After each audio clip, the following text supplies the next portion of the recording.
তো তখন করলে কি মানে আমার যে বেবিটা হয়েছে সেই বেবিটাকে পুরো আস্ত বের করা নেই, ওটাকে কেটে কেটে বের করা হয়েছে। তো তখন শুধু আমার মাকে ডাকতেছে যে মা তুই আমার কি করলি, যে ছোটবেলা। আপনার নামটা একটু আমাদেরকে যদি বলতেন, আমাদের শ্রোতাদেরকে। বর্ষা ইসলাম। বর্ষা ইসলাম, আর একটু লাউডলি বলতে হবে। হ্যাঁ, বর্ষা ইসলাম। বর্ষা ইসলাম। অনেক সময় যেটা হয় যে আমাদের অতিথিরা এখানে এসে অনেকেই আসল নামটা ব্যবহার করেন না, তো আপনি কি আসল নামটা ব্যবহার করছেন? আমার রিয়েল নাম বর্ষা। আপনার আসল নামটাই হচ্ছে বর্ষা। ওকে বর্ষা, কিছু বেসিক কোশ্চেন। একটা হচ্ছে আপনি ঢাকায় থাকেন কি না ঢাকার বাইরে থাকেন? ঢাকাতেই। ঢাকায় কোথায় থাকেন আপনি বলা যাবে সেটা? না, এটা হচ্ছে কি যাত্রাবাড়ি। ঢাকার যাত্রাবাড়িতে আপনি থাকেন। আর আপনার আনুমানিক বয়সটা আমাদেরকে শ্রোতাদেরকে যদি একটু ধারণা দিতেন। 23। বর্ষা আমাদের এখানে আছে, যাত্রাবাড়ি থেকে এসছে এবং তার বয়স হচ্ছে 23। আপনি পড়াশোনা করেছেন কতদূর পর্যন্ত? ক্লাস 10 পর্যন্ত। ক্লাস 10 পর্যন্ত। এবার বর্ষার গল্পে আমরা যাচ্ছি। বর্ষা, কোথা থেকে শুরু করতে চান? কোথা থেকে শুরু করব? একদম ছোট থেকে যে এই পর্যন্ত এই থেকে আপনার গল্প বলতে যেটা আপনার কাছে মনে হয় যেখান থেকে শুরু করা উচিত আপনি ঠিক সেখান থেকে শুরু করতে পারেন। ইনফ্যাক্ট আপনার ছোটবেলাটা কেমন ছিল সেটা আমাদের জানা দরকার, আপনি ছোটবেলাটাও বলতে পারেন। না, আমার লাইফটা মানে এমন ভাবে শুরু হয়েছে যে আমার বয়স যখন 4 বছর, স্কুলে তখন না ভর্তি হয়নি, তখন ভর্তি করে। তো আমার বাবা একদিন আমার মাকে বললো যে আমাকে আমার স্টেপ যে মাদার আছে, বড় মা, সৎ মা, যে তার কাছ থেকে পাঠাতে। তো আমার মা কোনো প্রশ্ন কিছুই করলো না, তারপর দিন আমার কাপড় চোপড় নিয়ে আমাকে আমার সৎমার কাছে দিয়ে আসছে। তো আমি যে এই পর্যন্ত বড় হয়েছি এটা সম্পূর্ণ আমার মানে ওই বড় মার কাছেই, মানে সৎমার কাছেই বড় হয়েছি আমি। তো 4 বছর বয়সে আমার সৎমার কাছে আমাকে পাঠায় দেয়। পাঠায় দেওয়ার পরে মানে ওইখানে গিয়ে যেটা বুঝতে পারলাম যে মানে মার অভাবটা যেটা। তো মাঝে মধ্যে দেখা যেত যে মাকে দেখতে যেতাম, মানে আমার সৎমার বাসা মার বাসা তেমন দূরত্ব ছিল না, হেঁটে গেলে 5 মিনিট এরকম। তো যখন মার বাসার সামনে যেতাম তখন দেখা মা যখন গেটটা খুলতো আমাকে দেখার সাথে সাথে তখন মানে সে খুব রাগারাগি করতো, কেন আসছি, কি জন্য আসছি, মাঝে মধ্যে মারধরও করতো। কেন করতো বা কি জন্য করতো এটা আমি কখনো মানে এখন পর্যন্ত জানি না যে এই ব্যবহারগুলো আমার সাথে কেন করছে সে। তো এই তো মানে তারপরে আমি যখন বর্ষা, আমাদের কিছু জিনিস একটু পরিষ্কার হওয়া দরকার। আমার মনে হয় যে আপনি অনেক অনেক বেশি অ্যাংশাস, যেটাকে বলে একটু কুল। ওকে, আমাদের অনেক দূর যেতে হবে কারণ স্টোরিটা বলতে প্রায় 2 ঘন্টার স্টোরি। আপনি এখনই যদি এত বেশি উত্তেজিত হয়ে যান তাহলে আপনার জন্য সমস্যা, আমাদের লিসনারদের জন্য সমস্যা। উত্তেজিত হওয়ার কারণগুলো আমরা শেষ পর্যন্ত আবিষ্কার করতে পারবো, আশা করছি সাথে থাকবেন। যেটা হচ্ছিল যে আপনি বললেন যে 4 বছর বয়সে আপনাকে আপনার সৎমার কাছে পাঠিয়ে দিয়েছে আপনার বাবা, এবং আপনার মা আপনাকে দেখলে রাগান্বিত হয়ে যেত। আপনারা কয় বোন ছিলেন? 2 বোন। আপনার আরেক বোনের সাথে কি একই আচরণ করা হয়েছে? না, ও মার সাথেই ছিল আরো ছোট। আপনি সারা জীবন ধরে কখনো আবিষ্কার করার চেষ্টা করেননি যে এটা কেন করা হয়েছিল? আপনার সৎমা কখনো আপনাকে বলেনি? না, কখনই বলেনি, আমি জিজ্ঞাসাই করিনি। ওকে ওকে, আচ্ছা ঠিক আছে, যান আপনার মতো করে বলেন। এই তো মানে তো আমার সৎমা মানে এতই ভালো একটা মহিলা যে সে কখনো মানে ওই ধরনের কোন আচরণ করেনি আমার সাথে। জি, যে ওই মিথ্যা কথা মানে যেটা মানে ফিল্মে হয়ে থাকে এই ধরনের কোন আচরণ সে করেনি, বা এখনো পর্যন্ত সে করে না সেটা। ওকে। তো ক্লাস 5 যখন উঠছি, ওঠার পরে তো তখন মানে একটু বড়সড় হয়ে গেছি, মানে এলাকার ছেলেগুলো ডিস্টার্ব করতেছে। তখন আমার ছোট আন্টির নতুন বিয়ে হয়েছে। ওকে। তখন ও ঢাকাতেই থাকে ওর হাজবেন্ড সহ। ওই তখন থেকে আমি ওর বাসায়, তখন থেকে ওর বাসায় মানে ওর বাসায় আমার বড় মার বাসায় এরকম মানে দুটো জায়গায় থাকা পড়ে আমার। তো আমার আঙ্কেল আমার আন্টিকে চিটাঙ্গে নিয়ে যায় যখন আমি ক্লাস 10 উঠি। ওকে। তো ওঠার পরে চিটাঙ্গে নিয়ে যাওয়ার পরে তোমার আমার বাবার কাছে বলছে যেহেতু আমার কোনো ছেলে মেয়ে হচ্ছে না তো বর্ষাকে আমরা নিয়ে যাই। ওকে। তো আমার বাবা দিচ্ছে যে ঠিক আছে। তো যেহেতু ছোট আন্টি আমাকে প্রথম আদর করতো, তো চিটাঙ্গে যাওয়ার পরে মানে যেটা আমি মানে সর্বপ্রথম আমার আঙ্কেল আমাকে বলে ব্যাপারটা। আমাকে নেওয়ার জন্য আমার আঙ্কেল আসে ঢাকাতে। আসার পরে সে মানে অনেক রাত পর্যন্ত আমি আমার আঙ্কেল কথা বলি বাবার মেয়ের মতো এরকম। আপনার কি পানি লাগবে? গলা শুকিয়ে যাচ্ছে? না, গলা শুকিয়ে। ওকে, ঠিক আছে। তো বাবার মেয়ের মতো কথা বলি মানে এরকম প্রায় আমরা কথা বলি আঙ্কেলের সাথে। আঙ্কেল মানে হচ্ছে আপনার খালু? হ্যাঁ, আমার খালু। ওকে, খালুর সাথে আপনি বাবার মেয়ের মতোই কথা বলতেন, কারণ আপনাকে তো মেয়ে হিসেবেই নিয়ে আসা। সে এরকমই দেখতো আমাকে। ওকে। মানে সেও ভাবতো যে আমি তার মেয়ে এরকমই। ওকে। তো হঠাৎ মানে ওই তখন আমি মানে চিটাঙ্গে যাইনি, সে নেওয়ার জন্য আসছে আমাকে। তো সে আমাকে রাতে বলতেছে যে তোমার আন্টির একটা বেবি হবে। তো আমি বললাম যে কই, এটা তো আগে শুনি নাই। তো বলছে হ্যাঁ বেবিটা হবে কিন্তু সেটা তোমার আন্টির পেটে না। তাহলে তোমার পেটে। তো তখন আমি ব্যাপারটা ওইরকম কোনো সিরিয়াস ভাবে নিইনি। নেওয়ার পরে পরদিন চলে গেলাম চিটাঙে যাওয়ার পর 2 দিন না 3 দিন পরে আমার আন্টি বলতেছে, মানে আমি সোফার মধ্যে বসা, আঙ্কেল খাটের উপর শোয়া, আন্টি আমার পাশেই বসা। তো আন্টি বলতেছে যে বর্ষা, তোর তো এবার আনা হয়েছে কেন জানিস? আমি কি কেন? আমি কি স্কুল ভর্তি করবি না এই জন্য? তো বলতেছে হ্যাঁ স্কুলে তো অবশ্যই ভর্তি করবো, কিন্তু তুই একটা কাজ করবি আমার জন্য। আমি হ্যাঁ করবো, কি কাজ? তুই তোর আঙ্কেলের সাথে বিয়ে বসে যা। এটা হ্যাঁ বিয়ে কথা বলতেছে আমাকে, যে তুই তোর আঙ্কেলের সাথে বিয়ে বসে যা, তো ওইখানে যে বেবিটা হবে সেটা আমার দিয়ে দিস, আমি চলে যাবো আমার মেয়ে নিয়ে, বা ওই বেবিটাই নিয়ে আমি চলে যাবো। তো এই কথা শোনার পর আমি আস্তে করে এখানে চলে আসছি। মানে ওইখানে মানে এটা কি মানে দুষ্টামি বা কি, মানে এটা তো মানে কোনো কথাই না যে সেটা, এটা আমাকে কেন বলা হবে? আমি এখনো বুঝতে পারছি না যে ওয়াই। হ্যাঁ সেটা আমাকে কেন বলা হবে? তো আমি মানে কোনো প্রশ্ন না করে এখান থেকে আমার রুমে আমি চলে আসি। আসার পর আমার ভেতরে একটা ভয় কাজ করতেছে। কোন ক্লাসে এটা ঘটলো? ক্লাস 10 ওকে।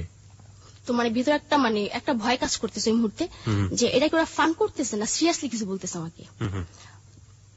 তখন হ্যাঁ বাসায় একটাই মোবাইল ছিল, সেটা আমার আঙ্কেলের মোবাইল ছিল, যে আমি যে ঢাকাতে ফোন করে ব্যাপারটা কারোর সাথে শেয়ার করবো বা আমার মাকে বলবো এই ব্যাপারটা, যে এরকম কিছু হচ্ছে বা ওরা বলতেছে।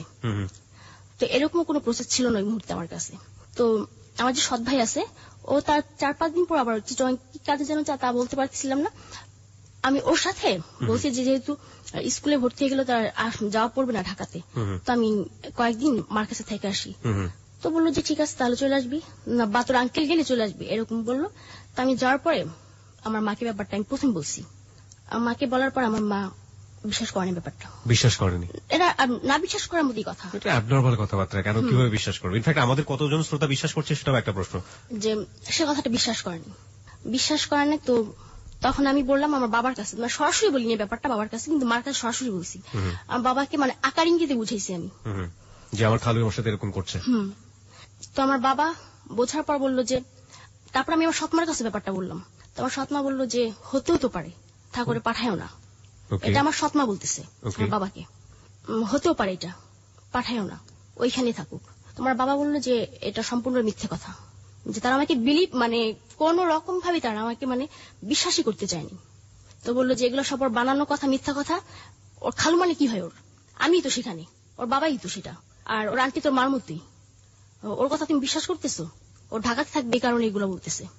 তো যেহেতু বিশ্বাস করে নাই, তখন আমাকে পরদিন সকালে চিটং পাঠাই দিবে।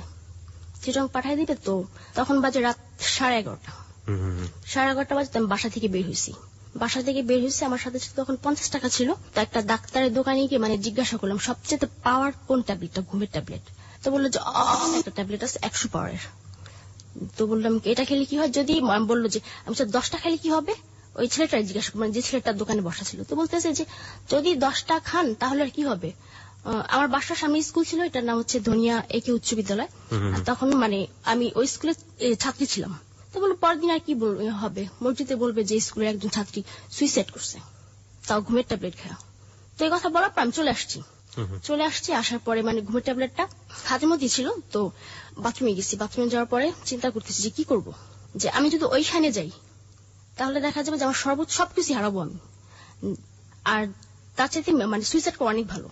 তো আমি করলাম কি, মানে ওইটা জানার পর যে 10টা ট্যাবলেট খেলে আমি মানে আমার মৃত্যু হতেও পারে। তো তখন আমি 10টা ট্যাবলেট পুরোটা খাই ফেলছি। 100 পাওয়ার করে হলে 10টা ট্যাবলেটের পাওয়ার হচ্ছে 1000 পাওয়ার। তো খাওয়ার পরে আমার 10 মিনিট পরে আর কোনো সেন্স ছিল না।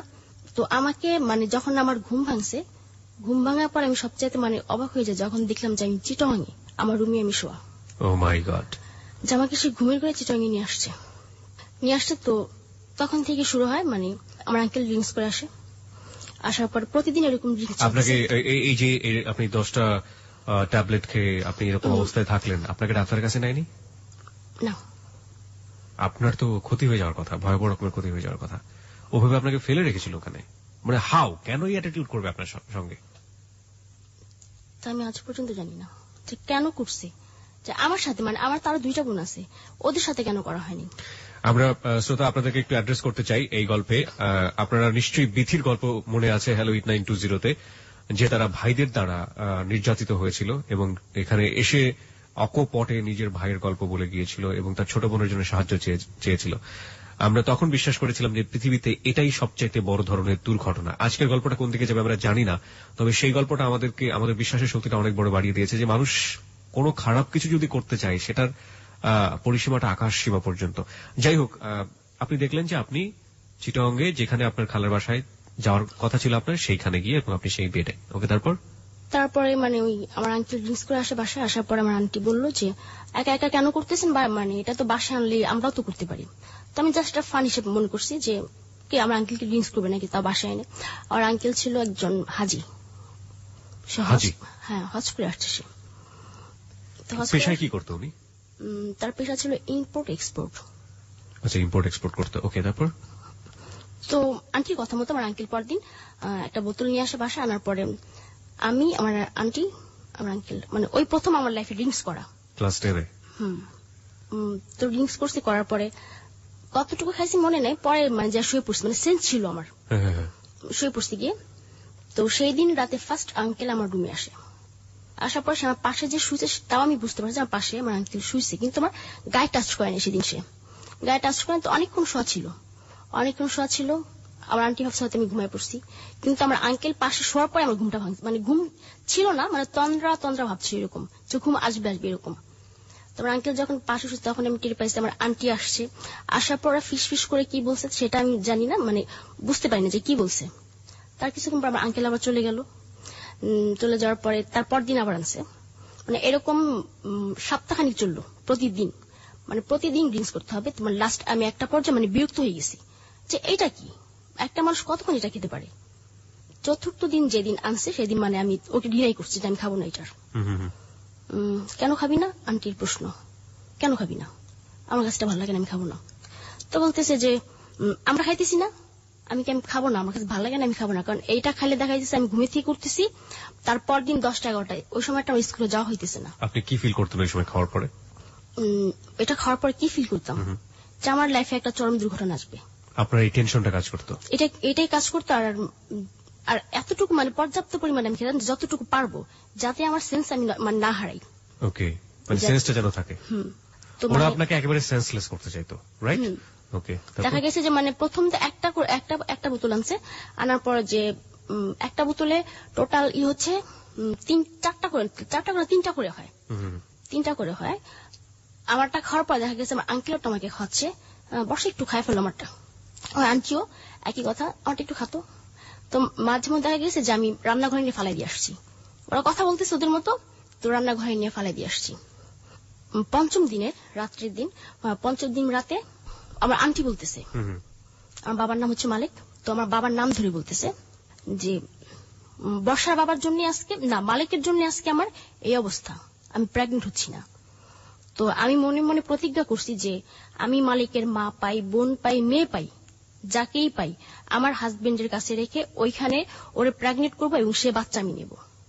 আর তখন এই মানে এই ব্যাপারটা তোমার পুরোপুরি বুঝে যায়, তাহলে আমার উপরে সেটা হবে, যেহেতু এরকম করতেছে ওরা। তো ওই দিন মানে দেখা গেছে যে এতটাই খাইছি যে ভয় করতেছিল যে পারবো কিনা, আমি আমার ট্যাকেল দিতে পারবো কিনা, থাকবে কিনা। তো ওই দিন কিছু হয় নাই। তার মানে লাস্ট যেদিন, ওই দিন ওরা মানে 3টা বোতল আনছে। আমার আঙ্কেল 3টা বোতল আনছে। আনার পরে আমার একটা দিল, আন্টির একটা আর তার একটা। তো বলতেছে যদি পুরো বোতল শেষ করতে না পারো তাহলে এই বোতলের দাম দিয়ে উঠতে হবে। তো আমার আন্টি বলতেছে বর্ষা দিবে কোথা থেকে? তো বললো যে বর্ষাটা আমি দিয়ে দিলাম যদি না পারে। তো ওই দিন মানে ওই পুরোটা আমি খাইছি। আমি একটু থামাচ্ছি। এই যে আপনি এর আগের দিন বেশ কিছুদিন ধরে খাচ্ছেন, আপনার খালুত আপনার রুমে আসতো, উনি সেই সময় কি ধরনের আচরণ করতো আপনার সঙ্গে? চেষ্টা করতো কোনো কিছু করার? না, কোনো কিছু চেষ্টা করতো না, এমনি গায়ে হাত দিয়ে শুয়ে থাকতো। ওকে। আর মানে সে যখন গায়ে হাত দিত তখন মানে আমি একটা করতাম যে আমি ঘুম, বা দেখা গেছে মানে গায়ে হাত দিতে বলতে মানে অন্য কোনো খারাপ কোনো জায়গায় হাত দিত না, পেটের উপর হাত দিত, এই পর্যন্তই শুয়ে থাকতো। তো লাস্ট যেদিন মানে আমার সাথে ওই ঘটনাটা ঘটবে, তো সেদিন মানে আমি তো চরম সুযোগ পেয়েছিলেন। Let me ask you one thing, সেটা হচ্ছে আপনি তো জানেন যে এই ধরনের ঘটনা ঘটতে যাচ্ছে, আপনি আগে থেকেই জানেন। সো আপনার মাঝখানে অনেক বড় একটা সময় পেয়েছেন, আপনি ইচ্ছে করলে পালিয়ে যেতে পারতেন, আপনি ইচ্ছে করলে একটা বাসা থেকে পালিয়ে অন্য কোথাও চলে যেতে পারতেন। Why don't you try? আমি তখন ভাবছি যে আমি কোথায় যাবো পালায়া, আমার ফ্যামিলি আমাকে বিশ্বাস করতেছে না। এক্স্যাক্টলি। যার ফ্যামিলি তোমাকে বিশ্বাস, আমি তো মানে এখান চিটং থেকে পালা কোথায় যাবো, ঢাকা, তার মার কাছে, মানে তারা তোমাকে বিশ্বাসই করতেছে না যে এই ধরনের ঘটনা আমার সাথে ঘটবে, বা তারা করতেছে। তাদের ধারণা যে আমি সম্পূর্ণ মিথ্যা কথা বলছি তাদের সাথে। সৎমা তো বিশ্বাস করে নাই, সৎমার কাছে জায়গা করতে পারতেন, সৎমার কাছে থাকতে পারতেন না, রাখতো না আমাকে। কারণ আমার বাবাকে আমার যে 2 মা প্রচন্ড বিশ্বাস করে, ভালোবাসে, ভয় পায়, মানে সে যা বলে তাই। তো একটা পর্যায়ে তো মানে যেদিন লাস্ট মুহূর্তে, মানে 7 দিনের দিন, মানে আমি পুরো সেন্সিন, এটা আমি জানি যে আমি আমার রুমে কি হয়ে গেছে তাও আমি জানি না, কিন্তু মানে খাওয়ার আগে আমি, কারণ আমি জানি যে আজ কিছু একটা হবে, যেহেতু 3টা বোতল আজকে আনছে। তো দুর্ভাগ্য যে আমি কিছুই বুঝি নাই বা কোন রকম কোন অনুভূতিও নাই। তো মানে 2 মাস পরে দেখলাম যে পিরিয়ড যেটা মেয়েদের, এটা বন্ধ হয়ে গেছে, আমার বন্ধ হয়ে গেছে। তো তখনও বুঝতে পারতেছিলাম না যে আমার পিরিয়ড কেন বন্ধ। তো আমি আমার যে সৎবোন আছে, ওর তখন বিয়ে হয়েছে, নতুন বিয়ে হয়েছে, ও প্রেগনেন্ট। তো ভাবলাম যে ও যেহেতু প্রেগনেন্ট, তাহলে আমি যদি প্রেগনেন্ট হই তাহলে অবশ্যই বলতে পারবে। তো জিজ্ঞাসা করলাম, আচ্ছা মেয়েদের কি পিরিয়ড বন্ধ হয় কখনো? তো বললো যে হ্যাঁ, মাঝে মধ্যে বন্ধ হয়, 2-1 মাস এরকম বন্ধ থাকে এটা। তো বললো কেন? আমি কিনা এমনিতেই। 3 মাস চলে গেল, কোনো কিছু হচ্ছে না। তো কি করব, কার কাছে বলবে ব্যাপারটা আমি? তো যেহেতু এটার জন্য দেয় আমার আঙ্কেল, অবশ্যই সে জানে। তখন মানে আমি আমার আঙ্কেল সেদিন মানে নিজে থেকে বলছে যে আজকে আমি রিং করবো। তোমার আঙ্কেল আমার দিকে তাকায় রয়েছে অনেকক্ষণ, তাকার পরে বলছে ঠিক আছে আনবো। তো সে আনছে। আনার পর আমার কথা হচ্ছে যে মানে ওই মানে স্বাভাবিক অবস্থা তাকে আমি ব্যাপারটা বলতে পারবো না যে আমি প্রেগনেন্ট বা আপনি আমার সাথে কিছু করছেন কিনা, এটা বলতে পারবো না। তো দেখা গেছে যে একটু অ্যাবনর্মাল হয়ে ব্যাপারটা বলতে হবে তাকে আমার। খাওয়ার একটা পর্যায়ে যখন আমার আন্টি বাথরুমে গেছে, তখন আমি তাকে জিজ্ঞাসা করছি যে আপনি আমার কাছে সত্যি কথা বলবেন? তো বললো যে হ্যাঁ বলবো, কি হয়েছে, আপনি কার সাথে কিছু করছেন? তো সে আমার দিয়ে অনেকক্ষণ তাকায়, তাকানোর পরে সে মানে হ্যাঁ না কিছুই বলতেছে না। কেন, কি সমস্যা? আমার মনে হচ্ছে আমি প্রেগনেন্ট। তো আমার আঙ্কেল তখন বললো যে সে শুধু হ্যাঁ বললো। সে হ্যাঁ বলার পর আমি আমার রুমে চলে গেছি। তো আমার আন্টিরও হয়তো ব্যাপারটা আমার আঙ্কেল বলছে যে বর্ষা প্রেগনেন্ট। তো এটা যখন বলছে, তো আমার আন্টি জানে কিনা তা আমি জানতাম না, আন্টি জানে কিনা। তো 4-5 দিন পর আমি মানে আমার ঘুম ভেঙে গেছে, এমনি শুয়েছি। তো আমার রুমে ছিল ডাইনিং টেবিলটা, আঙ্কেল নাস্তা খেতেছে, আন্টি বলতেছে যে আমরা যেটা প্ল্যান করছিলাম সেটা তো হয়েছে, কিন্তু যখন বাচ্চাটা যখন প্রসব করবো ওকে দেবে এই বাচ্চাটা? আমার আঙ্কেল বলতেছে যেহেতু ওর বিয়ে শাদী হয় নাই, অবশ্যই দিয়ে দেবে, আর এটার জন্য ওর কিছু একটা আমরা দেবো। তখন আমার আন্টি বলতেছে যে আপনি তাহলে একটা কাজ করিয়েন, ওর জন্য খুব ভালো একটা ছেলে দেখিন যাতে আমরা ওর বিয়ে শাদী দিতে পারি। তোমার আঙ্কেল অফিসে চলে গেছে। তো আমি তখন মানে পুরোপুরি শুয়ে গেলাম যে আমার আন্টি ব্যাপারটা জানে, এবং আমার আন্টির প্রশ্রয়ে আমার আঙ্কেল আমার রুমে আসছে। একটা জিনিস খটকা লাগবে সবার কাছে, সেটা হচ্ছে একটা মেয়ে যখন প্রেগনেন্ট হয় তার শারীরিক অবয়ব চেঞ্জ হয়।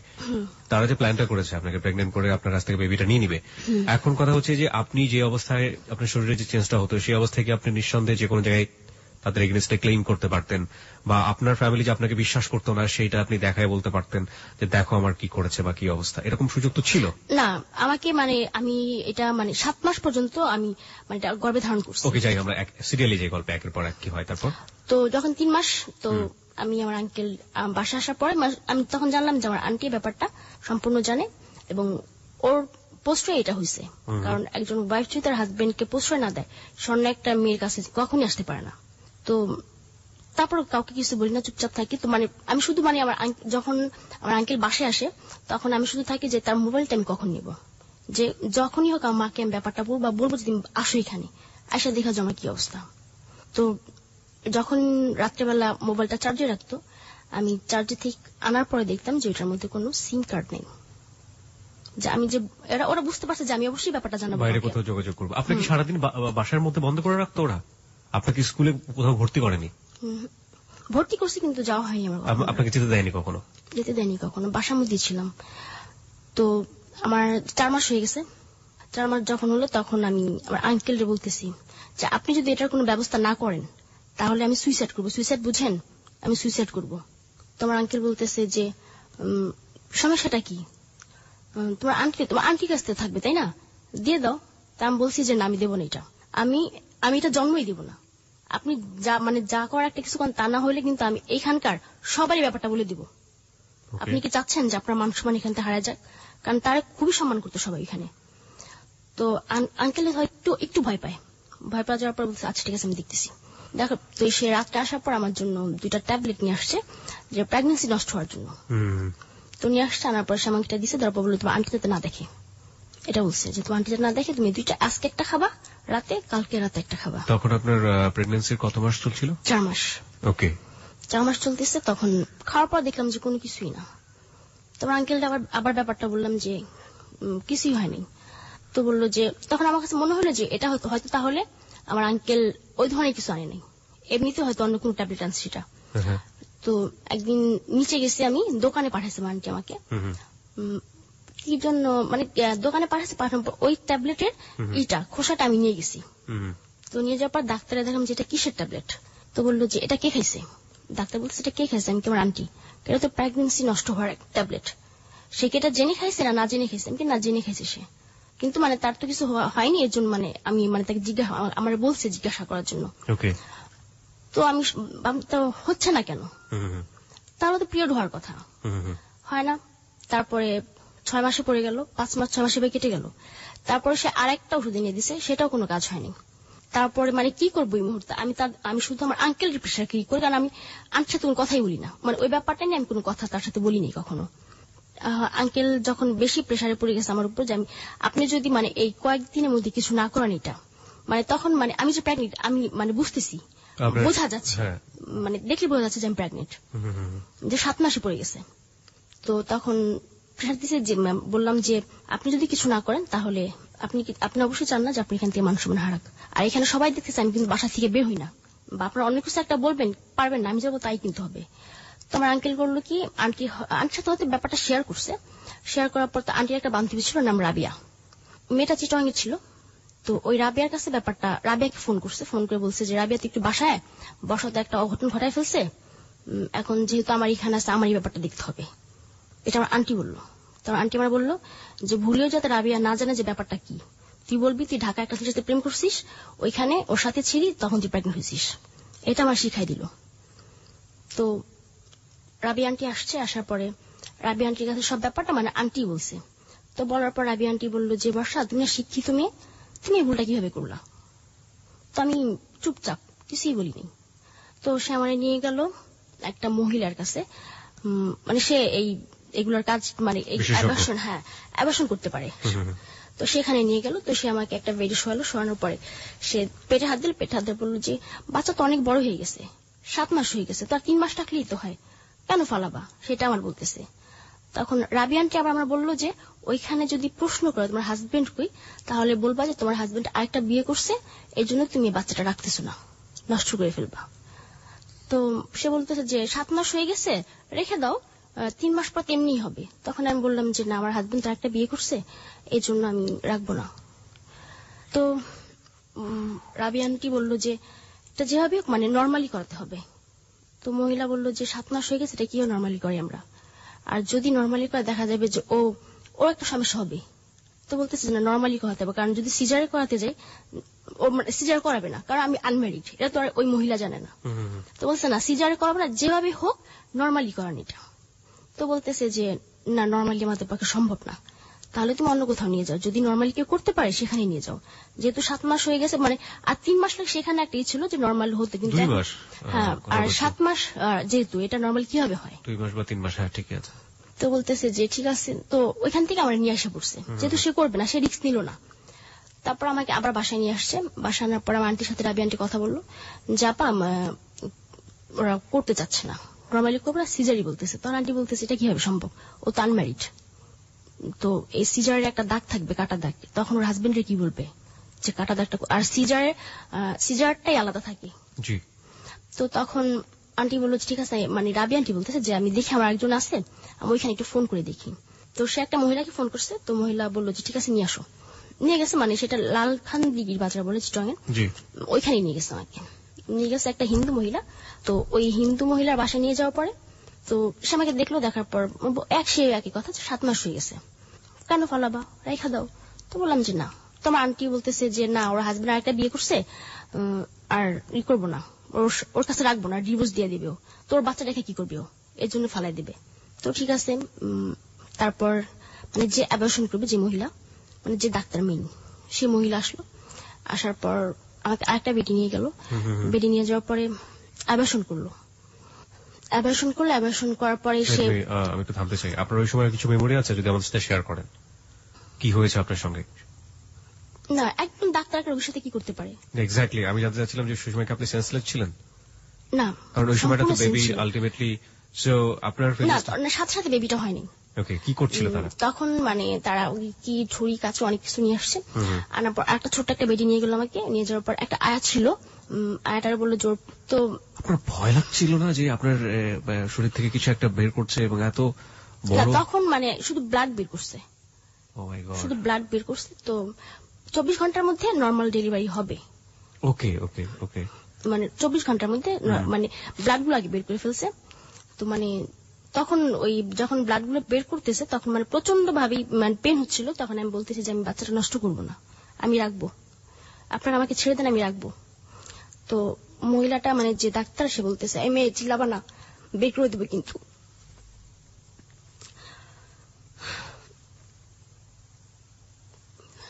তারপর ওই মানে ব্লাড গুলো বের করছে। ব্লাড গুলো বের করার পরে সাথে সাথে শরীরে আমার জ্বর চলে আসে, প্রচন্ড জ্বর আসে। তো বলতেছে যে ওরা ঠান্ডা পানি দিও না, ওরা গরম পানি দিবা। ওই ডাক্তার আয়াটাকে বলে গেল যে ওরা ঠান্ডা পানি দিবা না, আই করবা। তো আমাকে এভাবে রেখে ওরা চলে গেছে।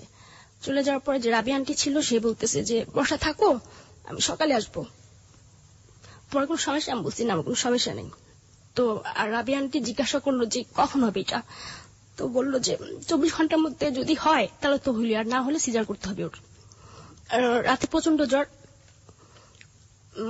একটা ইঞ্জেকশন দিয়ে গেল আমাকে, 2টা ইঞ্জেকশন দিয়ে গেছে। বলছে যে তোমার যখন ব্যথা উঠবে তখন তুমি আমাকে ডাকবা। ওই ডাক্তার মহিলাটা বললো যে ব্যথা উঠলে আমাকে মানে ডাকবা, আর 24 ঘন্টার মধ্যে অবশ্যই এটা নর্মাল হয়ে যাবে। তো তার 24 ঘন্টা পার হয়ে গেছে। তারপর দিন মানে সন্ধ্যাবেলা অ্যাবর্শন করছে আমাকে। তো যখন দেখছে যে হচ্ছে না, তো আমাকে এসে জিজ্ঞাসা করলো তোমার পেটে কোনো পেন হচ্ছে? আমি বললাম যে না, আমার পেটে কোনো পেন হচ্ছে না।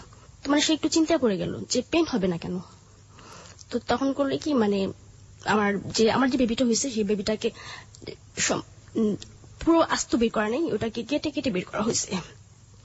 যে পুরো 1 ঘন্টা, মানে পুরো 1 ঘন্টা মানে আমি প্রচন্ড চিৎকার করতেছি যে আমাকে ছেড়ে দেন, আমি চলে যাবো, আমি আমার বেবিটাকে হওয়াবো, আমার বাচ্চাটাকে আমি দেখবো। তো মহিলাটা বলতে সেটা আগে মনে ছিল না, এখন কেন বলতেছিস? মানে অনেক খারাপ ব্যবহার করছে তখন আমার সাথে। তো তখন শুধু আমার মাকে ডাকতেছি যে মা তুই আমার কি করলি, যে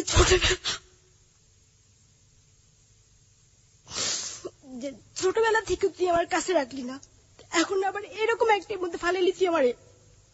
তো তখন মারে প্রচন্ড ডাকতেছে যে মা তুই একবার এসে আমারে দেখা যা।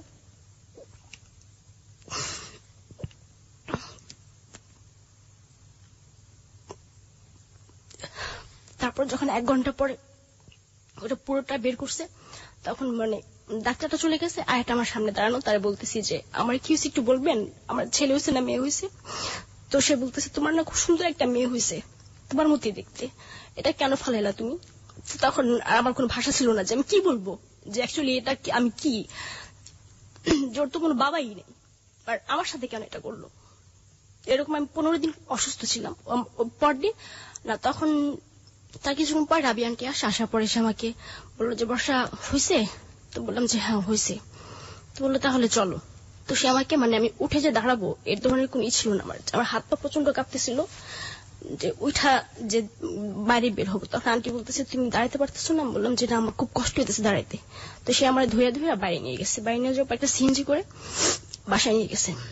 বাসায় যাওয়ার পরে দেখলাম যে আমার আন্টি সবকিছু আগে থেকে গোছায় রাখছে। তো গোছায় রাখার পরে আন্টি আমাকে বিছানায় শোয়াইছে। শোয়ানোর পরে এখন রাবিয়ারে জিজ্ঞাসা করতেছে যে কি ব্যাপার, কি হয়েছে, ও এত অসুস্থ হয়েছে কেন?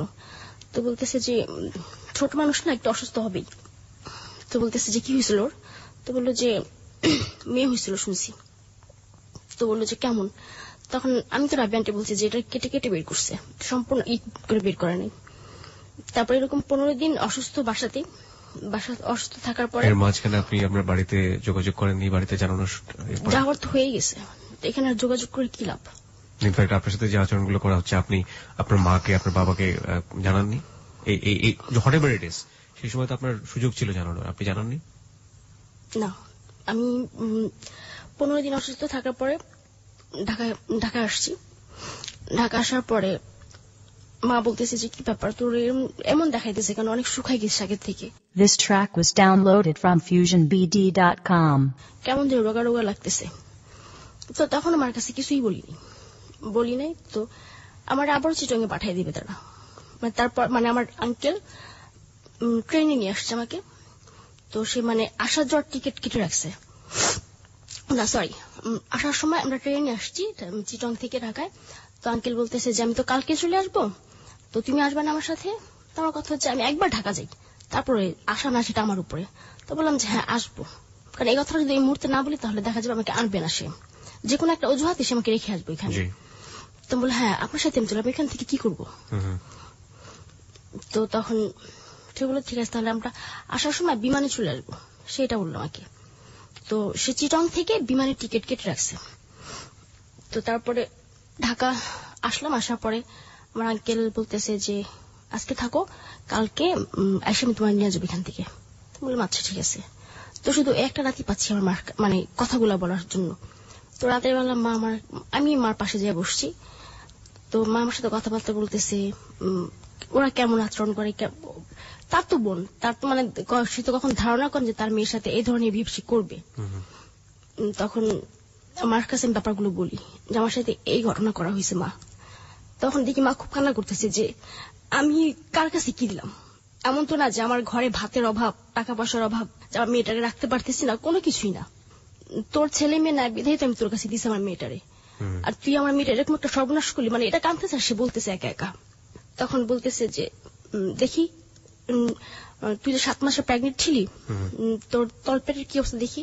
তখন আমি আমার মাকে দেখালাম। তো মা দেখে খুবই কান্না করতেছে যে এটা কি। আমার আন্টি নাম শেলি, যে আরে শেলি তুই এটা কি করলি আমার মেয়ের, তুই আমার মেয়ের জীবনটা এভাবে নষ্ট করে দিলি।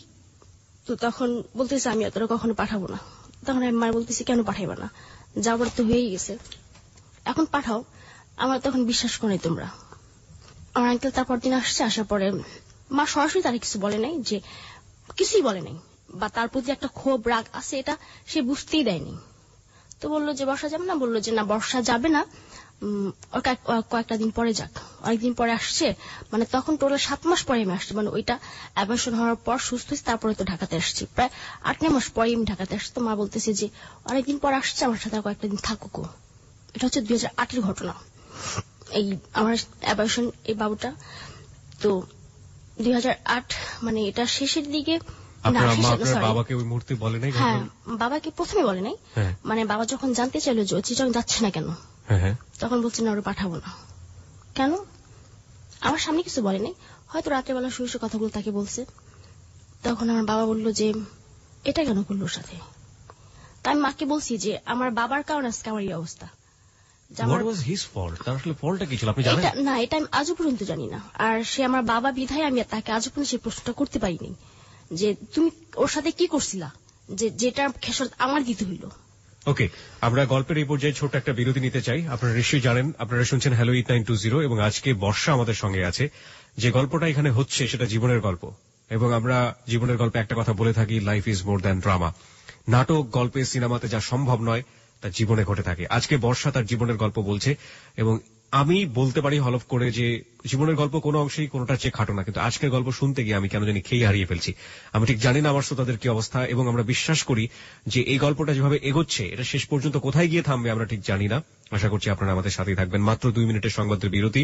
এই ফাঁকে আরো একবার মনে করিয়ে দিচ্ছি, বর্ষার সাথে আপনারা সরাসরি কথা বলতে চাইলে, বর্ষার সাথে আপনারা সরাসরি যোগাযোগ করতে চাইলে আমাদের ফেসবুকে যোগাযোগ করতে পারেন। আমাদের ফেসবুকে বর্ষাকে নিয়ে একটি রেডিও স্ট্যাটাস দেওয়া আছে, ওখানে কোনো প্রশ্ন করতে পারেন, কমেন্টস করতে পারেন, ওগুলো বর্ষা অবশ্যই পড়বে এবং নিজের কালেকশনে রাখবে।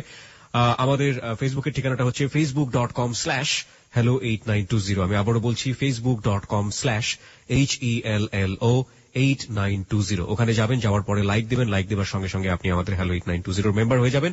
আর যদি কোনো ফোন করতে চান, ফোন করে আপনার জীবনের গল্প আপনি বলতে পারেন। ফোন নাম্বারটি হচ্ছে 91156668। আমি আবারও বলছি 91156668। মাত্র 2 মিনিটের সংবাদের বিরতি। সংবাদের বিরতির পর আমরা বর্ষাকে নিয়ে আবারও ফিরে আসবো। আপনি শুনছেন হ্যালো 8920 এবিসি রেডিওতে। কিবরিয়া আপনার সঙ্গে আছে, লাখো শ্রোতা আমাদের সঙ্গে আছে। আশা করছি আমাদেরকে ছেড়ে যাবেন না।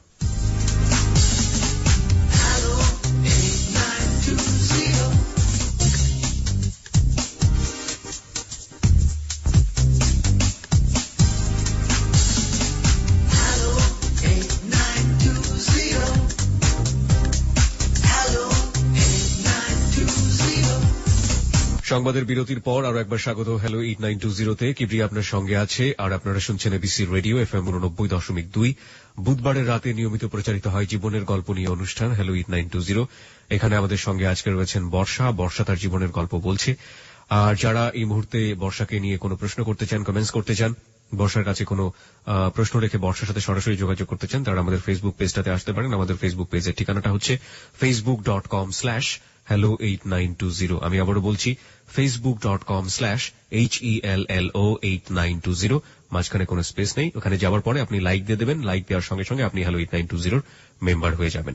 আর আমাদের একটি ফোন নাম্বার রয়েছে, 24 ঘন্টা খোলা থাকে আপনার জন্য। ফোন নাম্বারটি হচ্ছে 91156668। এখানে ফোন করার পর আপনার তথ্যাবলী এবং একই সাথে আপনার কথা স্বয়ংক্রিয়ভাবে রেকর্ড করা হবে এবং সেখানে আপনি জীবনের গল্প বলতে চাইলে আমরা আপনার সঙ্গে যোগাযোগ করব।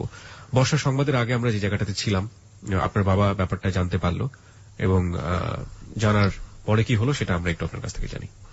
জানার পর মানে আমার বাবা যতটুকু বললো যে যদি অপরাধ করে থাকি সেটা আমি করছি, তো এটা কেন করবে, তো আমার মেয়ের উপর এটা কেন করবে, এটাই কি ওর ভিতরে ছিল যে আমার কাছে মানে ভালো মানুষই দেখায় আমার মেয়েটা আমার কাছ থেকে নিয়ে যাবে। তো বাবা বললো যে ঠিক আছে, তাহলে ওরা পাঠানোর দরকার নেই, এখন ও কি করতে চায় ওরে জিজ্ঞাসা করো, যে এখন আমি আমার লাইফটাকে কোন দিকে মানে ঘোরাতে চাচ্ছি সেটা আমার বাবা আমার মাকে বলছে যে এখন আমি কি করব। এখন মা বলতেছে যে তোর লাইফে যেটা হয়ে গেছে এটা জাস্ট একটা অ্যাক্সিডেন্ট মনে কর তুই, বা স্বপ্নের মধ্যে ছিলি তুই। কোন ধরনের প্রতিশোধ নেওয়ার কোনো চিন্তা করলো না? না, মানে কোন ধরনের প্রতিশোধ বা এই ব্যাপারটা যে আমি আমার বাবা মাকে বলছি, মানে এটা আমার বাবা ওদেরকে বুঝতে দেয়নি। যে ব্যাপারটা ওরা জানে যে আমার মা বাবা এটা মানে এরা জানতেছে, আমার ফ্যামিলি ওরা জানতেছে, এটাও বুঝতে দেয়নি। ওরা আসছে মানে আমাদের বাসার চিটং থেকে বেড়াতে আসছে, তারপরও মানে ওদের সাথে মানে ওই ধরনের কোনো বিহেভিয়ার বুঝতে দেয়নি যে আমার মেয়ের সাথে এত বড় একটা ঘটনা করছি, তোদের কেন আমি কথা বলবো, মানে আগের মতোই আচরণ করছে ওদের সাথে।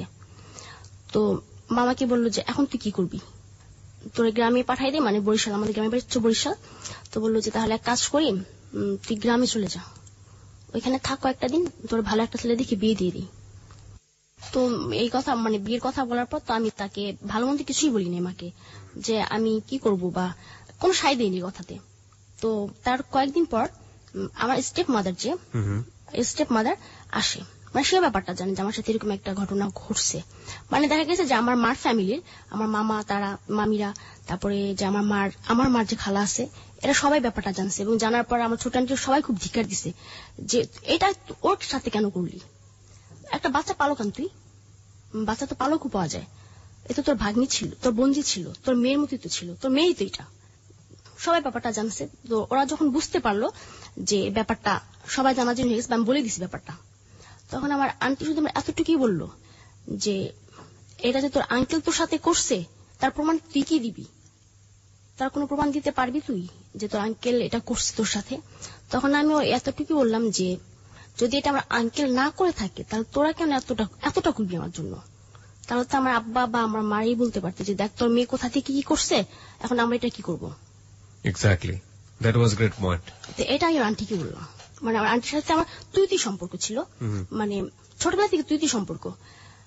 ও তখন ও আমার একটা কথা বললো যে আমি এখনো বিশ্বাস করতেছি না যেটা তোর আঙ্কেলের ছিল, এটা বললো সে আমাকে, যে আমি এখনো বিশ্বাস করতেছি না।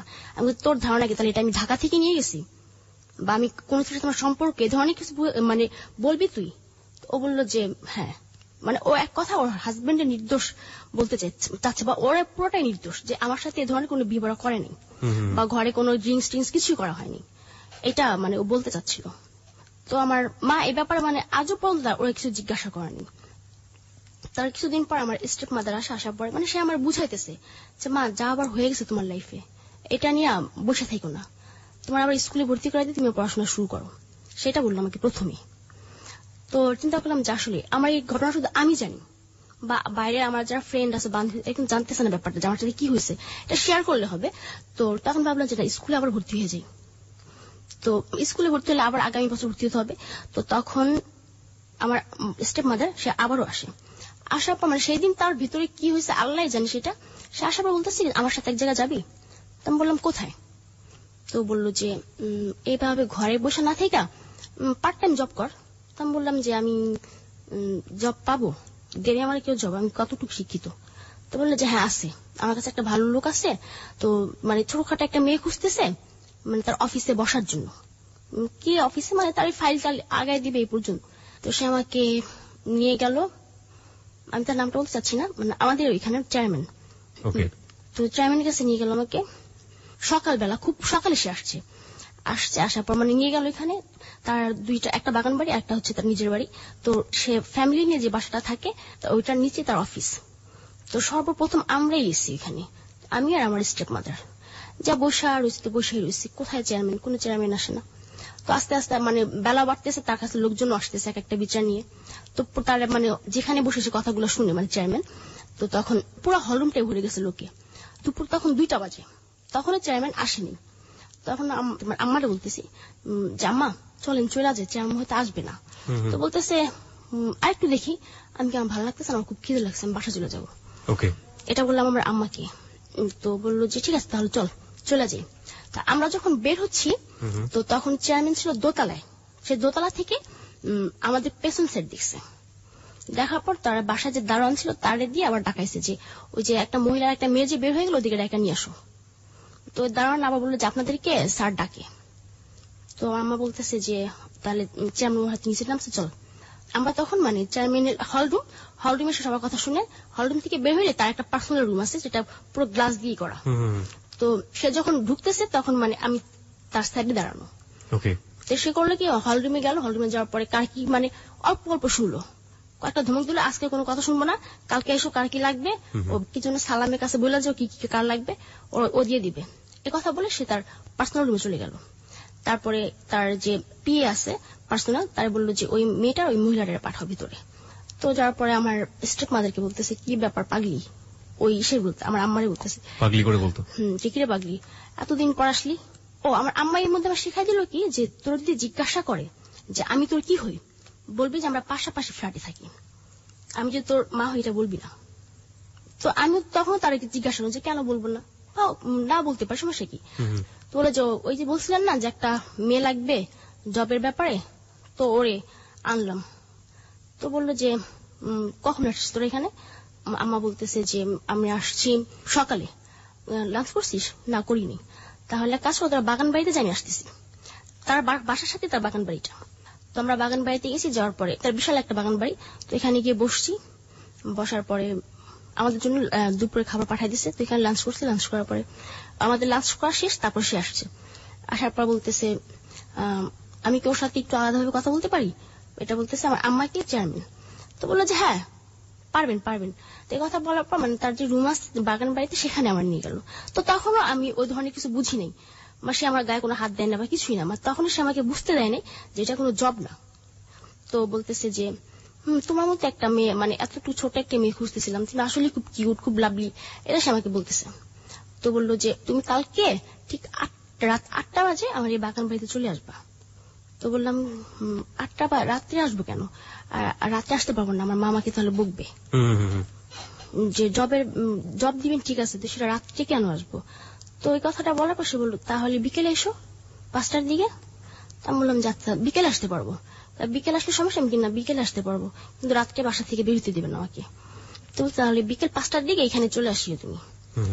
তো তখন করলে কি মানে ওই দিন সে আমার হাতে না, আমার আম্মার হাতে সে 2000 টাকা দিছে, আমার সামনেই দিছে। তো টাকাটা কেন দিছে আমি তা জানি, আমি ভাবছি হয়তো এমনিতেই দাঁড়িয়ে দিছে, কিন্তু টাকাটা যে আমার পারপাসে তাকে দেওয়া হয়েছিল সেটা আমি পরে বুঝতে পারছি।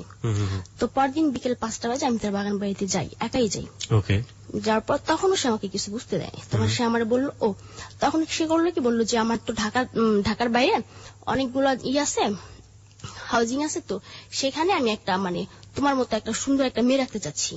তো তুমি যদি কক্সবাজার থাকতে চাও তোমার কক্সবাজার রাখতে পারবো, বা যদি বলো না ঢাকাতে কোথাও, ঢাকাতেও রাখতে পারবো। কখনো কক্সবাজার তুমি গেছো? আমি বলছি যে না আমি কখনো কক্সবাজার যাইনি। তাহলে তোমার কক্সবাজারে ঘোরা হবে, আমার জায়গাগুলো তোমার দেখা হবে, বা তোমার অফিসগুলো তোমার পছন্দ হবে কিনা, মানে এটা তুমি যেটা বলবো তাই করবো। তো তখন করলো কি, বললো যে আমাদের সাথে আরেকটা মেয়ে যাবে, সে তোমার অনেক সিনিয়র, সেটা বলতেছে আমাকে ওই চেয়ারম্যান। আর তাকে আমি বলতাম কি চেয়ারম্যান চাচা, সে যেহেতু আমার সিনিয়র, অনেক অনেক বয়স্ক সে, তো তাকে আমি চেয়ারম্যান চাচা ডাকতাম।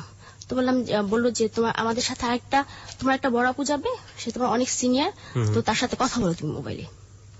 তার সাথে কথা বলাই দিল। তো বলল যে হ্যাঁ আমরা তো কালকে তাহলে কক্সবাজার যাচ্ছি, তো তখন তো দেখাই হবে তোমার সাথে। ও সে করলো কি আমাকে 10,000 টাকা দিছে ওই দিন। এটা আমার জব হয়ে গেছে এটা বললো সে, যেটা হইতেছে তোমার অ্যাডভান্স 10,000 টাকা, আর তুমি মান্থলি পাবা 12,000 টাকা করে।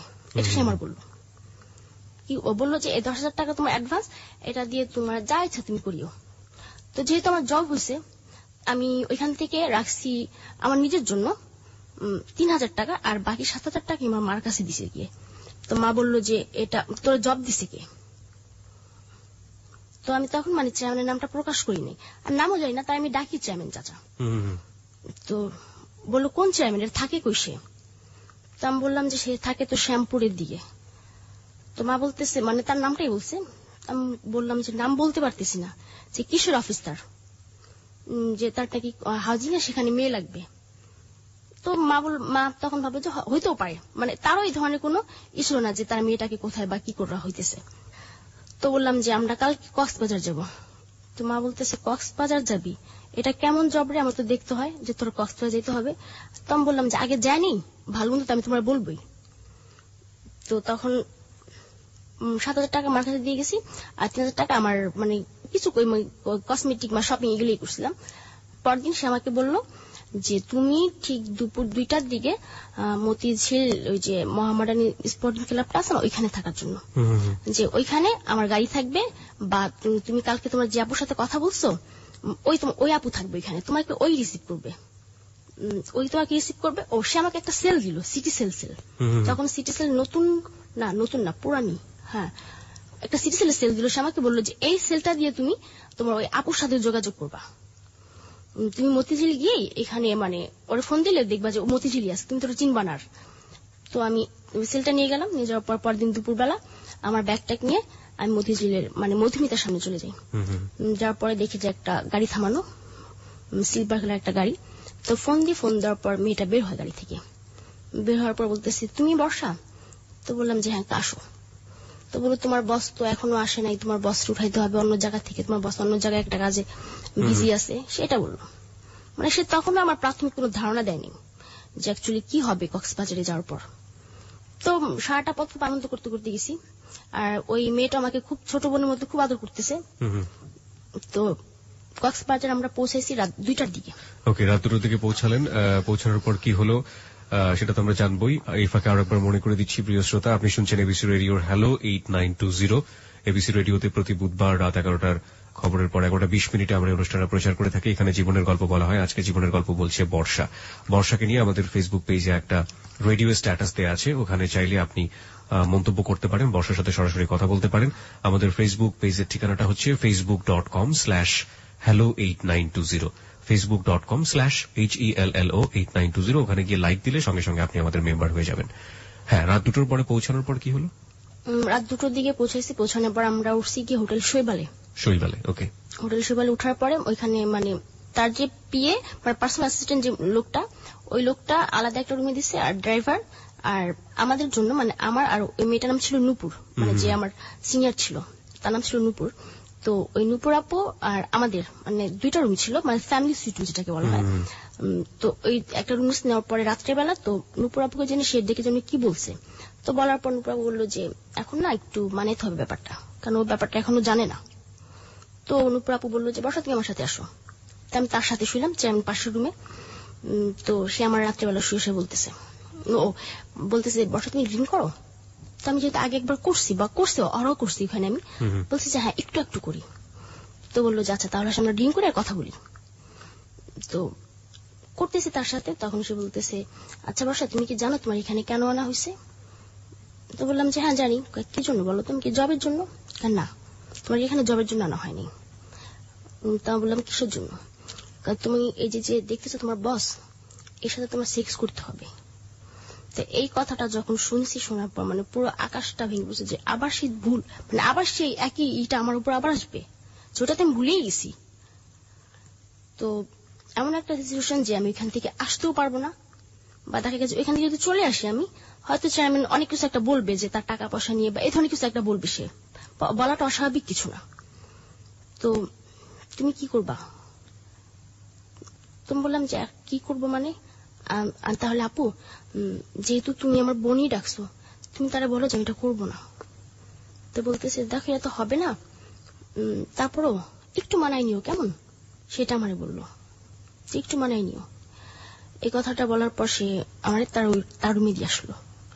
দিয়ে আসার পরে দেখি চেয়ারম্যান শরীরে আমি পাশে বসার পরে সে বলতেছে কি ব্যাপার, ভালো লাগছে এই যে আসছো এই পর্যন্ত, কেমন দেখলা? আমি কি জি ভালো দেখছি। তো বলতেছে যে বসে আছি কেন, আসো এখানে সব। তো তাই আমি বলতেছি দেখেন আপনি তো আমার অনেক বড়, তারপর আমি আপনাকে চাচা ডাকছি, তো নুপুর আপাকে আমাকে যেটা বললো সেটা কিভাবে সম্ভব? তো সে বললো যে কেন, তোমার ওই মহিলা কিছু বলে নাই? আমি বললাম যে হ্যাঁ বলছে, সেটা জবের ব্যাপারে, কিন্তু জবটা যে এটা আমি সেটা বুঝিনি। তো সে কোনো কথাই মানে কোনো কর্ণপাত করে নাই, কোনো কথাবার্তা মানে ওই ধরনের কিছুই, মানে যে আমি তার কাছে একটা আকুতি করতেছি যে আমার সাথে এই ধরনের কিছু করিয়েন না, তোমার সেই ধরনের কিছুই আমাকে কোনো কথাই না।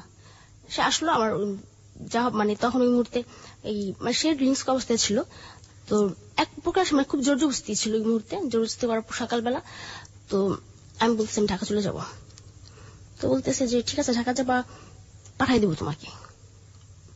এটা বললো চেয়ারম্যান, তোমাকে পাঠাই দেবো, সমস্যা নেই। তো তারপর 1 সপ্তাহ থাকা পড়ছে এখানে।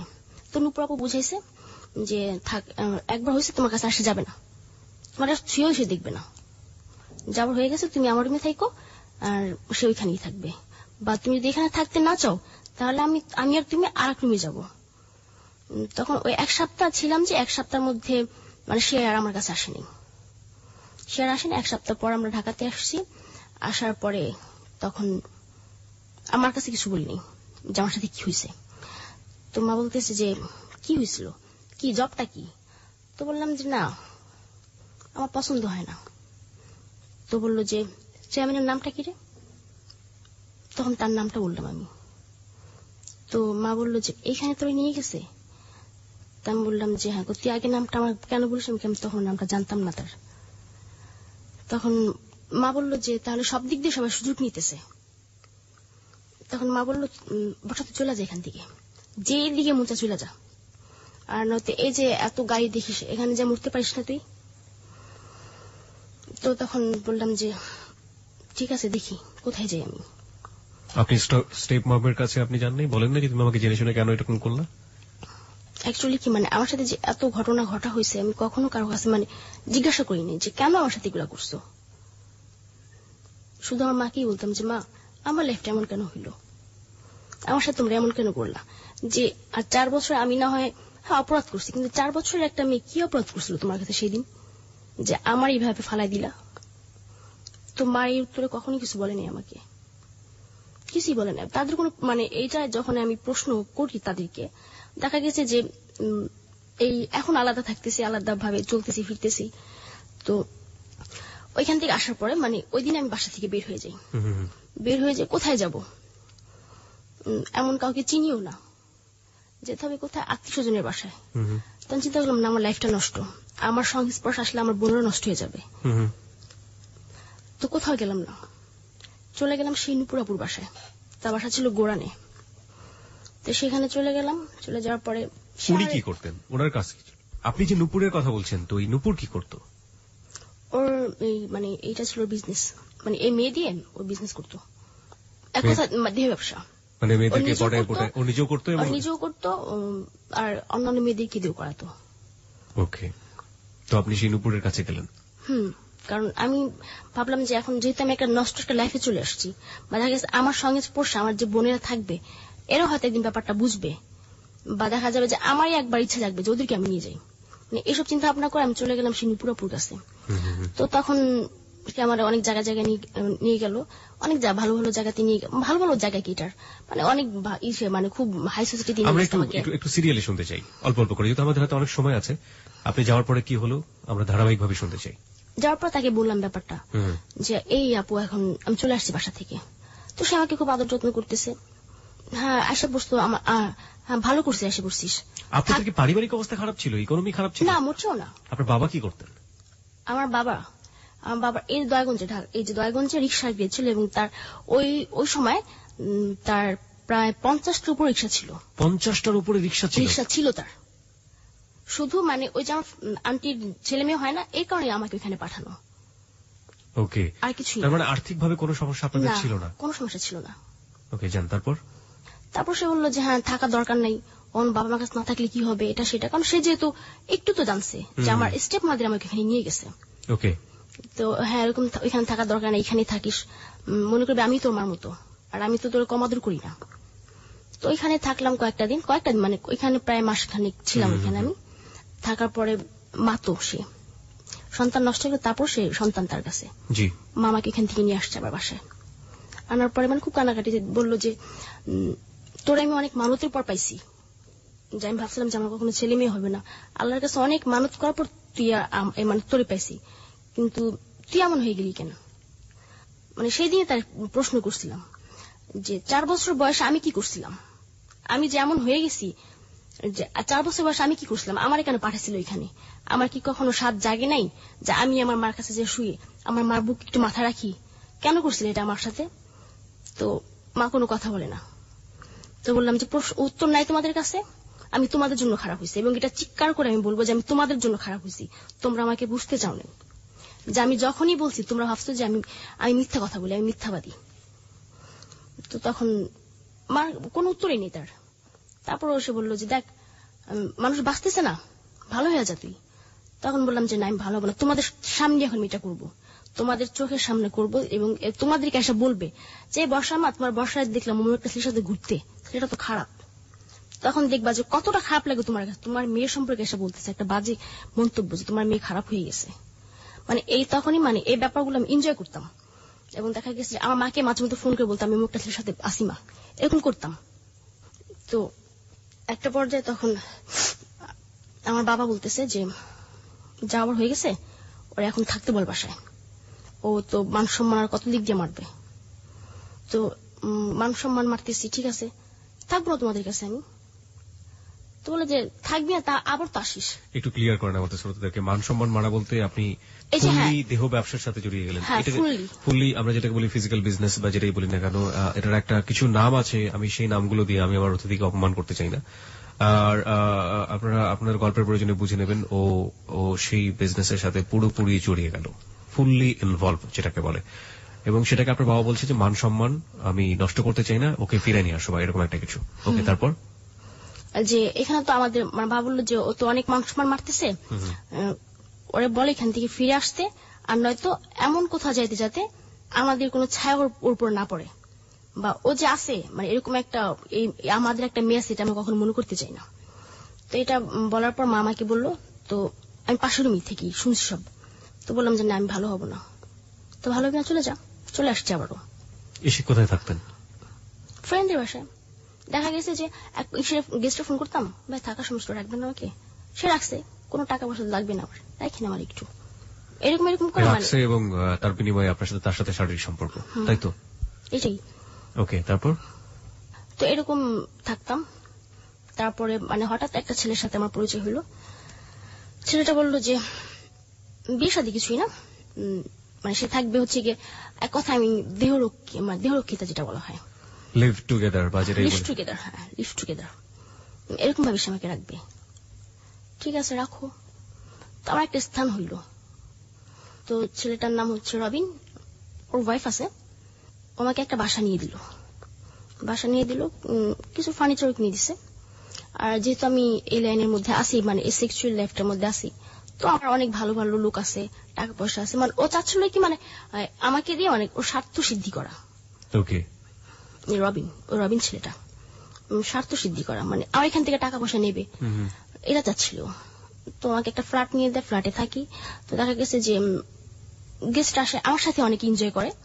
আবার দেখা যায় যে কেউ বাড়ি থেকে মেয়ে নিয়ে আসতেছে, ওদের সাথে থাকতেছে, বিনিময়ে পাচ্ছি আমি তখন আমার রুম ভাড়াটা ঘন্টা 1 ঘন্টা থাকবে 500 টাকা 1000 টাকা, মানে ওইটা মানে ওই গেস্টের উপর ডিপেন্ড করে বলি যে তার অ্যাকচুয়ালি তার কতটুকু ব্যালেন্স আছে দেওয়ার মতো।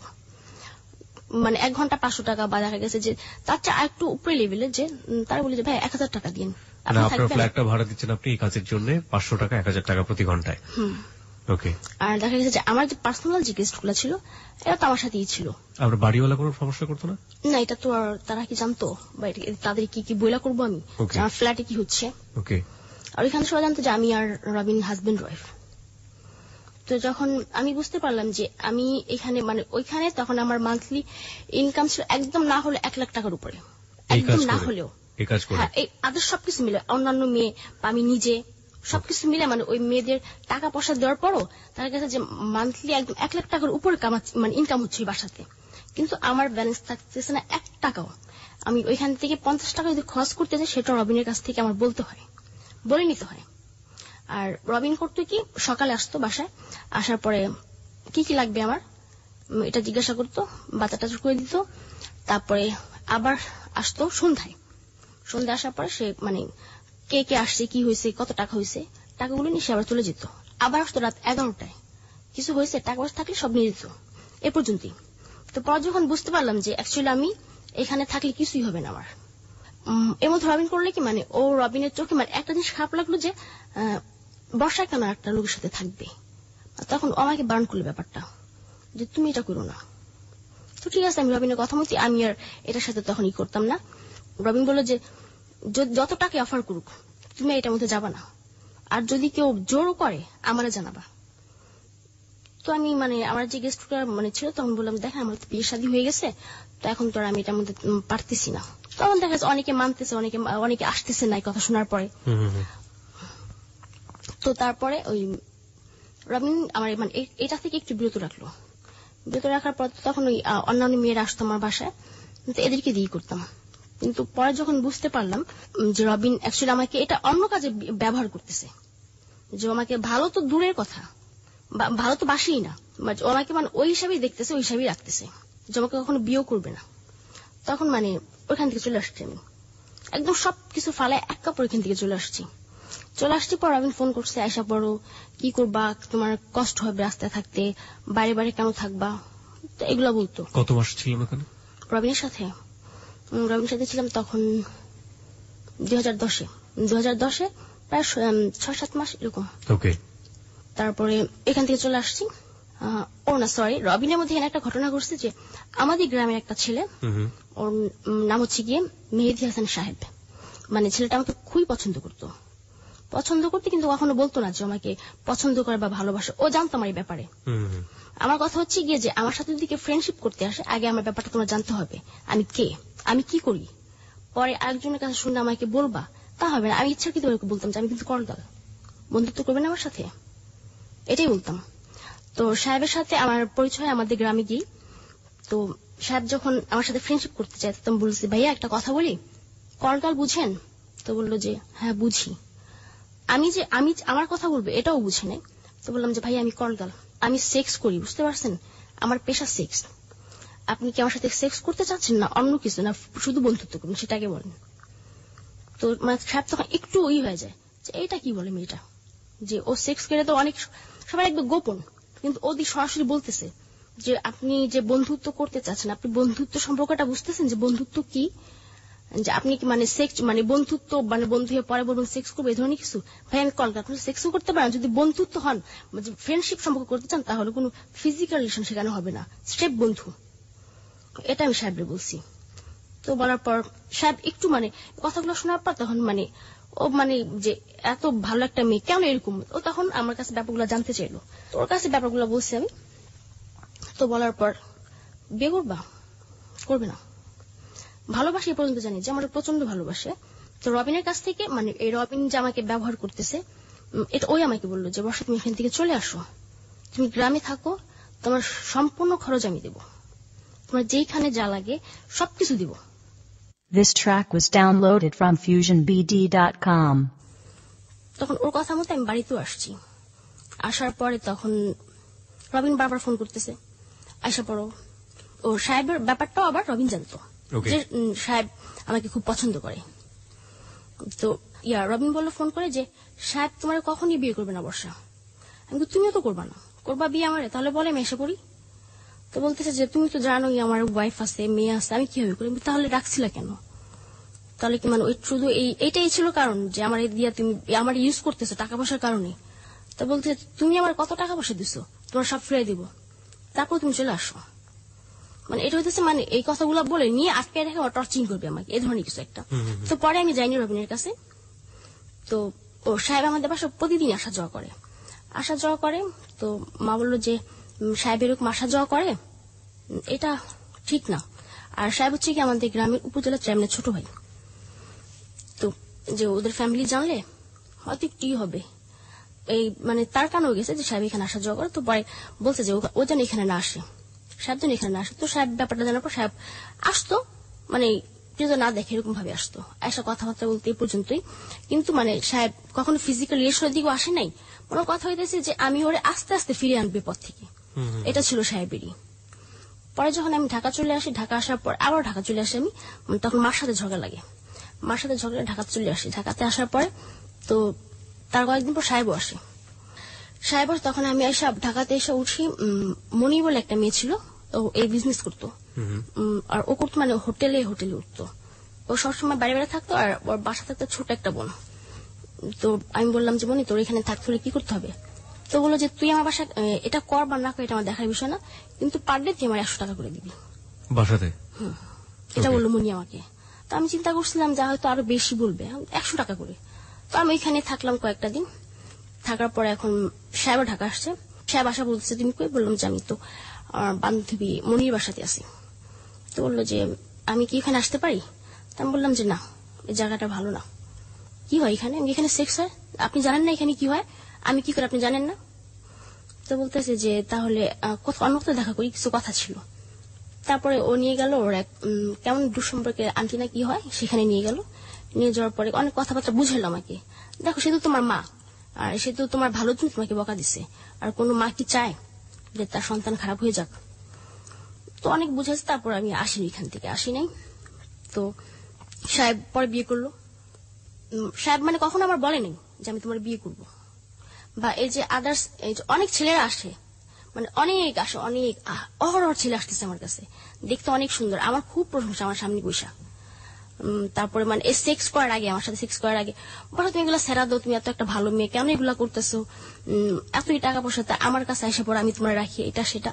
এই যে এখন যে বর্তমান, মানে এখন এই বর্তমানটা বলতেছি আমি এখন বিশাল একটা সমস্যার মধ্যে আছি। বলছি প্রথমে যে আমার মা মারা গেছে। তো এই না এটা আমাদের লিসনাররা জানে না, আপনি একটু প্রমাণ নিয়ে আসেন। তো আপনি যেটা বলছিলেন যে আপনার ছেলেরা এসে বলে এটা করে ওটা করে, যে ওই ছেলেরা মানে অনেক অহরহ ছেলে আসতেছে, এবং সবাই মানে বলে যে ভালো হয়ে যাও, কিন্তু ভালো হওয়ার পেছনে যে একটা মানুষের দরকার, আমার পেছনে যে একটা গাইডের দরকার, বা এখন ভালো হইতে হইলে আমার একটা হাজবেন্ড প্রয়োজন আমার, কিন্তু সেটা মানে এই সংঘটাকে দিতেছে না। ভালো হয়ে যাও এই পর্যন্তই, বর্ষা ভালো হয়ে যাও, আমি দেখবো তোমারটা।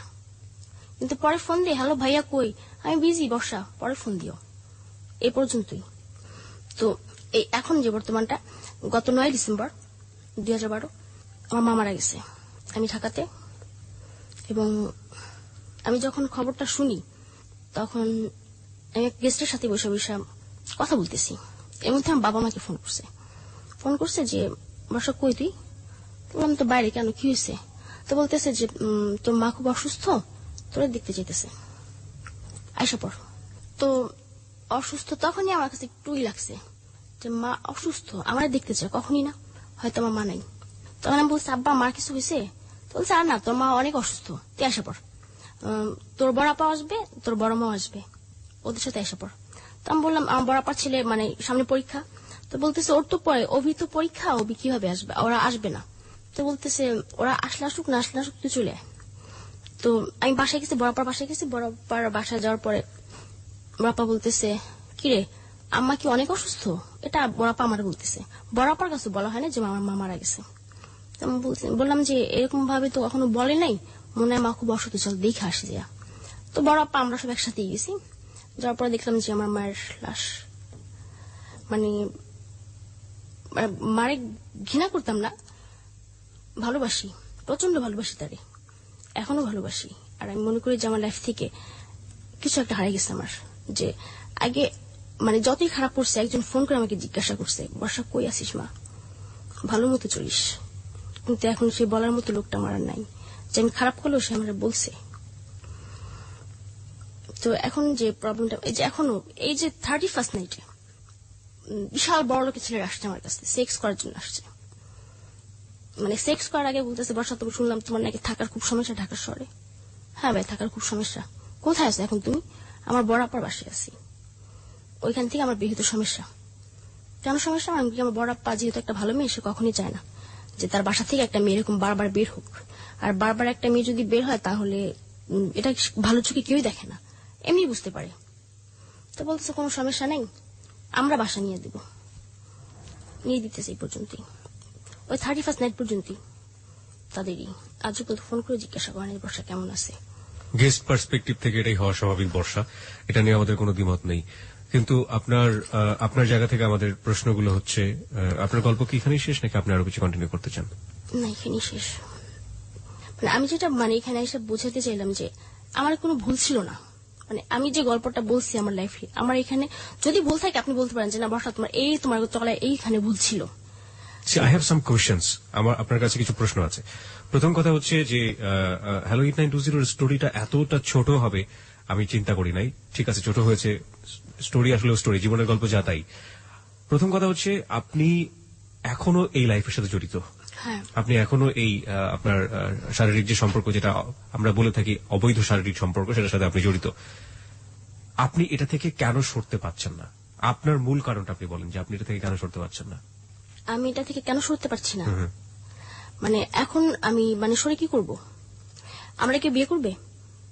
মানে সাপোজ একটা ছেলে আমাকে না জানিয়ে বিয়ে করলো, কিন্তু আদার্স যারা আছে এরা কিন্তু বলে দিবে, একদিন না একদিন বলবে যে এই বর্ষা এরকম ছিল, তখন সে ছেলেটা আমার সাথে ঘর করবে? করবে না, তাই না? কারণ ওর ওয়াইফরে কেউ খারাপ বলবে এটা কখনই চাইবে না। আর প্রথমত হচ্ছে গিয়ে যে আমি ছাড়তে পারতেছি না তা না, যে এখন ওই 31st নাইট পর্যন্তই স্টপ, এখনো পর্যন্ত আর কিছুই না। এই যে ঘুরতেছে, বাসা আপার বাসা থাকতেছি, বাবা বলতেছে যে লাইফে তো অনেক দেখছিস, কি পাইছিস? কিছুই পাস নাই। আমার এই ব্যাপারটা আমি আমার ফ্যামিলির সবাই কাছে বলছি, এবং এটা খুব বড় গলা হয়েছে। আমি না খারাপ হয়ে গেছি, ছেলেদের সাথে আমি না মেলামেশা করি। কেন করি জানিস? আমার মা বাবার কারণে। তারা আমার বিশ্বাস করেনি এবং তারা নিজেরাই তুলে দিচ্ছে আমার খালা খালুর হাতে, যে নষ্ট করে দেন ওরে। তখন আপা এই বুঝায় যে এগুলো লাভ নেই, ভালো হয়ে যা, বা তোর এখনো তোর বয়স এমন না যে তোরা দেখলে বুঝাতে অনেক বয়স, তাও না, আর তুই স্কুলে ভর্তি করে দিই, আমি আমার টাকায় তুই পড়াশোনা কর। এখনো তারা বলে। কিন্তু আমি ভাবি যেটা, যে আমার এই নষ্ট লাইফটার কথা যখন আমার হাজবেন্ড জানবে তখন সে কি করবে? বা আমি আমার হাজবেন্ডকে কি দেব? কি আছে দেওয়ার মতো? এই 4 বছরে আমি না হলে হাজারো লোকের সাথে মেলামেশা করছি, হাজারো লোকের সাথে। যখন সেটা জানবে যে আমার বউ আর এক হাজারো লোকের সাথে মেলামেশা, তখন সে আমার রাখবে? ওকে, আমাদের উত্তর নেই, আমার কাছে স্পেশালি কোনো উত্তর নেই, আমি লিসনারদের উপর ছেড়ে দিতে চাই। আপনি আমাকে বলেন তো আপনার ফিলিংসটা কি হয় ওই মুহূর্তে, আপনি যখন হাজারো ছেলেদের সাথে মেশেন? আমার কোনো ফিলিংস নেই। তাহলে আপনি কেন মেশেন? আমার কোনো ফিলিংসই নেই, এই কাজটাতে কোনো ফিলিংসই নেই আমার। আমার শুধু ফিলিংস একটাই, আমার টাকা, এটাই আমার ফিলিংস। কত টাকা রোজগার করেন এখন আপনি প্রতি মাসে? এখন ওই যে এখন একদম কম করে হলো 50,000 টাকা। কম করে হলো 50,000 টাকা আপনি রোজগার করেন। It's a big amount of money আপনার জায়গাটা থেকে। সো আপনি তো ইচ্ছে করলে যতদিন যাবত এই পেশাতে আছেন, আপনি কিছু টাকা সেভ করে হলো ভালো রাস্তায় চলে আসতে পারতেন। আপনি কি সেটা করেছেন? না, আমি তো কোনো টার্গেট নিয়ে নামি নাই, যে আমি একটা টার্গেট আছে যে না আমি এত বছর এই কাজটা করবো, করে ভালো হয়ে যাব। আমি এই ধরনের কোন টার্গেট নিয়ে নামি নাই। বা আমি যখন এই যে টাকা পয়সা যাই পাইতেছি, এখন 2,000 টাকা দিচ্ছে আমাকে একজন, ওটা তখনই শেষ। বা আসছি থেকে রাস্তাতে দেখা গেছে যে এটা সেটা বন্ধু বান্ধব কিনে এটা শেষ। আপনি ড্রিঙ্কস করেন? হ্যাঁ, আপনার কথা শুনে বোঝা যাচ্ছে আপনি ড্রিঙ্কস করেন। আর আপনি যে অ্যামাউন্টের মানি পান সেটা আসলে আপনার ব্যয় হয় কিভাবে? ড্রিঙ্কস করে, বাটি করে, এসব করে? ড্রিঙ্কস করি, আমি ড্রিঙ্কস করি, ইয়াবা সেবন করি, এই ইয়াবাটা কন্টিনিউ। ইয়াবার পেছনে আপনার কত টাকা যায় প্রতি মাসে? প্রতিদিন না হলেও 3,000 টাকা যায়। ইয়াবার না পেছনে? হলেও ইয়াবার পেছনে 10টা ইয়াবার দাম 3,000 টাকা, যদি ভালো কোয়ালিটি আনতে যাই। এটা আপনাকে কি দেয়? এই ইয়াবারটা আপনাকে কি দেয়? যারা বিক্রি করছে তারা দেয়। না না না, আপনার বেসিক্যালি খাওয়ার পরে আপনি কি পান? কি পাই? কিছুই না। আপনি লাস্ট কখন খেয়েছেন ইয়াবা? এখানে আসার লাস্ট আগে কতক্ষণ আগে খেয়েছেন, বা সময়টা মনে করতে পারবেন? শোনো 6টা। আমি তো আমাদের লিসনারদেরকে বোঝাতে পারছি না, ওকে সামনে থেকে দেখলে বুঝতে পারতেন যে ও কি পরিমাণ হাত পা ছড়াছড়ি করছে, এবং ওকে দেখে বোঝা যাচ্ছে আসলে ও কতটা এনার্জেটিক, যেটা ওর শরীরের সাথে বা ওর চেহারার সাথে কোনো মিল নেই, কিন্তু ওকে এতটা বেশি এনার্জেটিক আমি এখন পর্যন্ত বুঝতে পারি না যে কেন এটা হলো আমার শরীরে। আমি আসলে এখন বুঝতে পারছি তার পেছনের কারণটা কি। তাহলে আপনি ড্রাগ নিচ্ছেন, আপনি ইয়াবা ছাড়া অন্য কোনো কিছু কখনো সেবন করেছেন বা কোনো কিছু নিয়েছেন? না, শুধু ইয়াবা। প্রথম থেকেই আপনি ইয়াবা নিচ্ছেন? এটা কিভাবে, এই ইয়াবার সংস্পর্শে আপনি কিভাবে আসলেন, কে দিল আপনাকে? ইয়াবার সংস্পর্শে আসছি যে মানে জাপানি ছিল ছেলেটা, ও থাকে হচ্ছে গিয়ে মোহাম্মদপুরে। তো তখন মানে ইয়াবাটা তেমন না, মানে মিডিয়াতে প্রকাশ হয়নি তখনও। আচ্ছা, মানে তখন না, সেটা তো অনেক আগের কথা, মানে মিডিয়াতে প্রকাশ হয়েছে সেটা 2004-এ, তখন তুমি খুবই ভালো একটা মেয়ে। না তখন মানে আমি জানি না যে ইয়াবা বলতে কিছু একটা আছে। তো আমার বাসার গেস্ট আমার সাথেই থাকতো সবসময়, আর ওই আমার বলছে যে একটা ট্যাবলেট আছে ইয়াবা নাম, এটা খাইলে অনেকক্ষণ সেক্স করা যায়, এটা বলছে আমাকে। তো আমি বললাম যে ঠিক আছে নিয়ে এসো, দেখবো কেমন। তো দেখলাম যে মানে লাল লাল ট্যাবলেট, বাতের ট্যাবলেটের মতো। তো কিভাবে খাইতে হবে, তো ওই যে ফয়েল পেপার বের করলো, লাইটার মাইটার সব বের করলো, বের করে দেখালো যে এভাবে খাইতে হয়। তো তখন আমি বললাম যে আমি তো কখনো সিগারেটও খাইনি, আমি এটা টান দিতে পারবো না। তো বললো যে ঠিক আছে, এইভাবে যদি খাইতে না পারো সমস্যা নেই, তুমি কফির সাথে খাও, তো একই রকম ফিলিংস পাবা, এটা বললো। তো ওই প্রথম আমি ইয়াবা খাই। ইয়াবা খাওয়ার পর মানে ওই দিন আমি ওর সাথে 3টা ইয়াবা খাইছিলাম, প্রথম একদম ফার্স্ট ইয়াবা খাওয়ার পর। তখন আমার কাছে মনে হলো যে একদম সবচেয়ে পৃথিবীর মধ্যে বাজে নেশা হইতেছে এটা। ঘুম নাই, খাওয়া দাওয়া নাই, এটা কি নেশা যে একটা মানে একটা জিনিস খাইছে, মানে ড্রিঙ্কস করলে কিছুক্ষণ পর ঘুম এসে পড়বে, আর এটা খাইলে মানে 2-3 দিন কোনো ঘুম টুম কিছুই না, মানে খাওয়া দাওয়া কিছুই নাই, প্লাস দেখা যাচ্ছে ফেজের একটা অবস্থা অন্যরকম হয়ে যায়, যে তখন দেখলে বোঝা যায় যে একটা ও কিছু একটা খায়, মানে খুব বিশ্রী একটা অবস্থা হয়ে যায়। তো এটা মানে চিন্তা করতে অনেক দিন খাইনি। আমার ফার্স্ট আমি ইয়াবা খাই হচ্ছে গিয়ে 2010-এর শেষের দিকে মনে হয়, এরকমই হবে। আর তারপর থেকে আরেকটা ফ্রেন্ড ছিল, মানে ও মানে কন্টিনিউ ওর সাথে থাকতোই সবসময়, আর একটা পর্যায়ে মানে ওর সাথে আমার বেশ চলাফেরা ছিল শুধু ইয়াবাটার কারণে।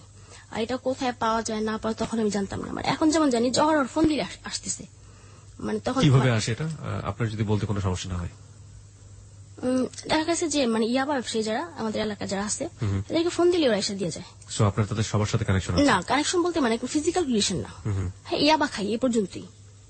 ওকে, তারা নিজেও কি এটা সেবন করে? অনেকে খায় অনেকে খায় না, মানে যাদের কাছ থেকে আমি নিতেছি, মানে আমি জানি যে একটা ডিলার, আমি ওর থেকে নেবো, কি করে না সেটা তো আমার দেখার বিষয় না। আপনি যদি না খান ইয়াবাটা তাহলে কি ফিলিংসটা হয়? আপনি কখনো গ্যাপ নিয়েছেন, বড় কোনো গ্যাপ? সেই সময়টা আপনার কি হতো, অনুভূতি কি হতো? কোনো অনুভূতি নেই। বা এই যে মানে একটা আছে যে মানে যারা ফেন্সিডিল খায়, ওদের একটা ইয়ে আছে যে ওরা ফেন্সিডিল যদি না খায় হাত পা কাঁপবে, জ্বর চলে আসবে, ঠান্ডা লাগবে এরকম, কিন্তু ইয়াবা না খেলে কিছুই না, যে হাত পা কাঁপবে বা কিছু কোনো ক্ষতি করে না। কি ইয়াবা এই না খাইলে কোনো শরীরের মধ্যে এমন কোনো? না না না, এটা আমার মধ্যে আমি দেখতেছি না। আপনার মধ্যে আপনি দেখেননি? আপনি ইয়াবাটা খাওয়া শুরু করলেন মূলত বেশি সেক্স করার জন্য, আপনি সেটা বলছিলেন? না, বেশি সেক্স করার কারণে না, মানে পরে যখন ওই আমার ওই ফ্রেন্ড যখন বললো যেটা খাইলে অনেক, মানে দেখা গেছে যে আমি 10 মিনিট সেক্স করতে পারতেছি, মানে একটা ছেলে ব্যাপার বলতেছে যে ছেলেটা 10 মিনিট পারতেছে, মানে সেখানে আর একটু টাইম বেশি নেবে, মানে এইটা বলছে। কিন্তু আমি যে এই পর্যন্ত মানে আজও পর্যন্ত যে ইয়াবা খাইতেছি আমি কখনো দেখি না যে এটা সেক্সের প্রতি কোনো এফেক্ট হবে, কোনো প্রভাব কিছুই না, এটা ফালতু একটা কথা। তাহলে আপনি কেন নেন এখন 10টা করে নিচ্ছেন? আপনি টাকা আছে নিতেছি, টাকা যেদিন থাকে না চুপ বসে থাকি, মানে খাইতেই হবে এমন কোনই না। আজকে মানে আপনাদের স্টুডিওতে আসার আগে আমি খেয়েছি, এবং ফার্স্ট যখন আমাকে শাকিল ভাই ফোন করে তখন আমি খাওয়া শেষ করছি। ওকে ওকে কুল। আমি কি কোশ্চেন করবো, আমি একটু অ্যাবরতবর হয়ে গেছি এ পর্যায়ে এসে। ওকে, প্রিয় শ্রোতা আপনারা শুনছেন হ্যালো 8920। হ্যাঁ, হ্যালো 8920 তে আজকে বর্ষা আছে আমাদের সাথে। বর্ষা তার জীবনের গল্প বলছে। বর্ষা, আমরা গল্প এখনো শেষ করিনি, আরো অনেক কিছু জানার আছে আপনার কাছ থেকে। আপনি আপনার লাইফটা নিয়ে কি স্বপ্ন দেখেন এখন? প্রত্যেকটা মানুষেরই স্বপ্ন থাকে। প্লিজ স্পিকারটা একটু কাছে নিয়ে বলবেন, মাইক্রোফোনটা কাছে নিয়ে। আমার লাইফটাকে নিয়ে আমি কি স্বপ্ন দেখি?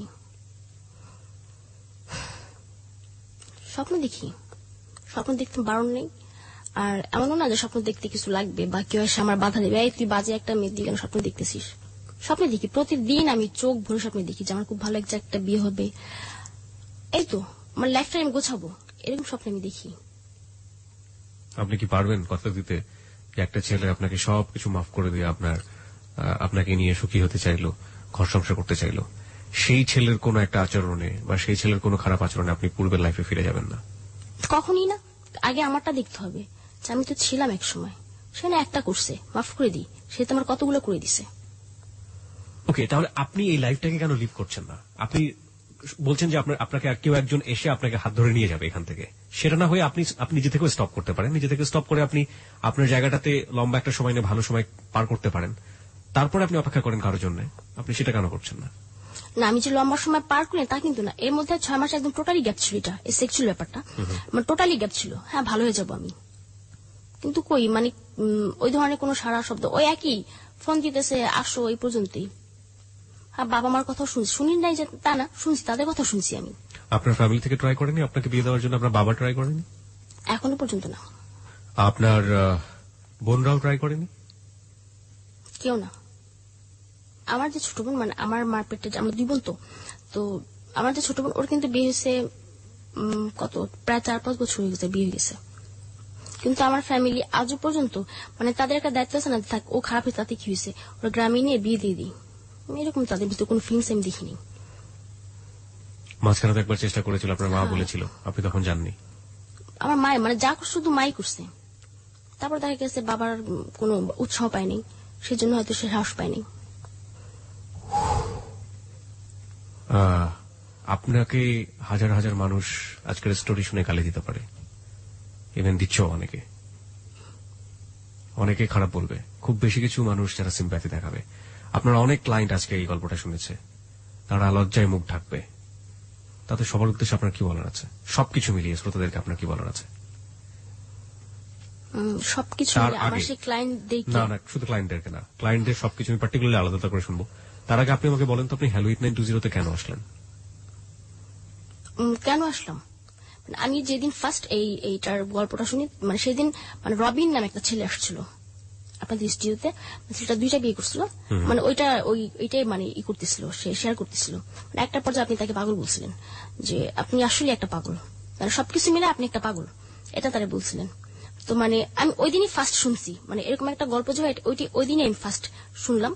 শোনার পরে চিন্তা করলাম যে তাহলে এই অনুষ্ঠানটা অনেক আগে থেকেই হয়, তাহলে আমি তো একজন কল গার্ল, এইরকম না কেউ জানি আজ পর্যন্ত। আমি বলি আমার লাইফটা, আর এটা যদি মানে লাইভ শো হইতো, মানে সামনাসামনি টিভিতে দেখানো হবে, আমি তাও আসতাম। কেন আসতেন? বলতাম, আমার সবাই দেখতো যে মেয়েটা কত সাহসী, যেটা আমার মানে সবাই ঘৃণা করবে, করুক। আপনার এই যে সাহস, এই সাহস তো অনেকেরই ক্ষতি করতে পারে। তারা তো কিরকম ধরেন, আজকে এই যে আমরা আপনার অনুষ্ঠানটা প্রচার করছি, এখানে অনেক ছোট ছোট বাচ্চারা শুনবে, যারা এখন পর্যন্ত বয়প্রাপ্ত না, যারা রেডিও শুনে থাকে, কেউ হয়তো এসএসসি তে পড়ে, কেউ হয়তো অনেক জুনিয়র, তারা তো এটা শুনে অনেকেই ভরকে যাবে, ভয় পেয়ে যাবে। তাদের উদ্দেশ্যে আপনার কি বলার আছে? না, তারা এই ভুলটা কেন করবে? তারা তো শুনলো আমার লাইফ সম্পর্কে, তাই না?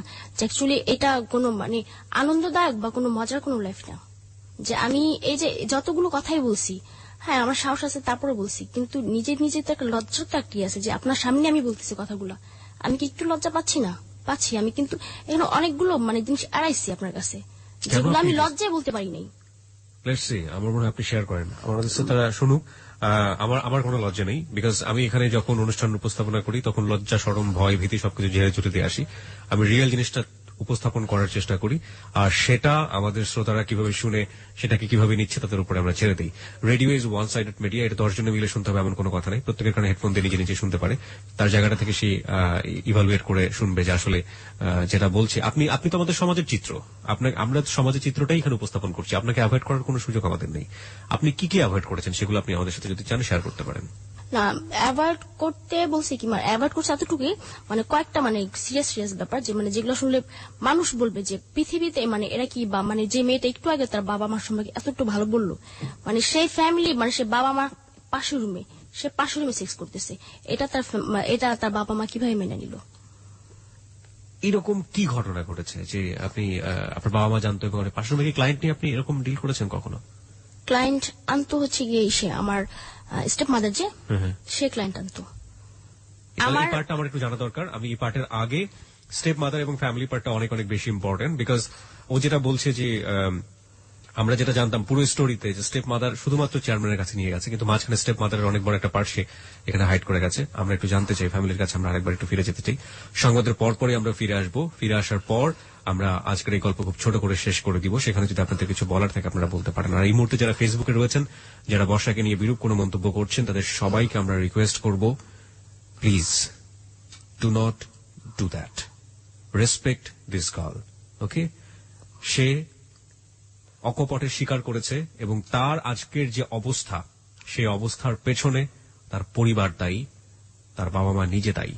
সুতরাং যদি হেট করতে হয়, সে নিজেও কিন্তু হেট করে না, সুতরাং এই সব পারিপার্শ্বিকতাকে মূল্যায়ন করে আপনি গল্পটার লেসন নেবার চেষ্টা করেন। একটা কথা আছে, পাপকে ঘৃণা করো পাপীকে না। ও যে হ্যালো 8920 এসছে, সেজন্য আমি ওকে আন্তরিকভাবে সাধুবাদ জানাই যে এতটা সাহস এবং এতটা সৎ সাহস না থাকলে আসলে কেউ এভাবে নিজেকে অকপটে স্বীকার করতে পারে না। আমরা বর্ষাকে নিয়ে ফিরে আসবো হ্যালো 8920 সংবাদের বিরতির পরপরই। আশা করছি সাথে থাকবেন। ফেসবুকের ঠিকানাটা আরেকবার বলছি, facebook.com/hello8920। ওখানে যাবেন, যাওয়ার পরে আপনি লাইক দেবার সঙ্গে সঙ্গে আমাদের মেম্বার হয়ে যাবেন। বর্ষা আছে ওখানে, আপনি ইচ্ছে করলে ওখানে বর্ষাকে নিজের রেডিও স্ট্যাটাসটা দেওয়া আছে, ওখানে গিয়ে আপনি মন্তব্য করতে পারেন। আবারও বলছি, facebook.com/hello8920, HELLO8920। আর আমাদের ফোন নাম্বারটি হচ্ছে 91156668। সংবাদের পরপরই ফিরে আসছি, সাথেই থাকুন।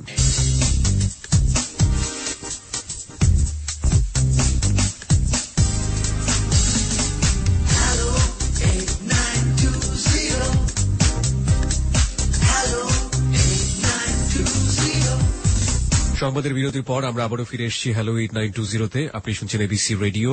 কিবরিয়া আপনার সঙ্গে আছে এবং কিবরিয়াকে এবং লাখো শ্রোতাকে আজকে সাহস নিয়ে অকপটে বর্ষা তার জীবনের কাহিনী বলে যাচ্ছে। বর্ষা সংবাদের আগে বলেছিল একটা পার্ট আছে, কিছু পার্ট আছে সে আমাদের এখানে হাইড করেছে। বর্ষা যে সাহসটা দেখিয়েছে, তারপর আসলে হাইড করার কিছুই থাকে না। বর্ষাকে আমরা বলেছি যে আপনি বলুন আপনার যে পার্টটাকে আপনি হাইড করেছেন, সে পার্টটা আমাদের সামনে বলুন, আমরা একটু জানতে চাই।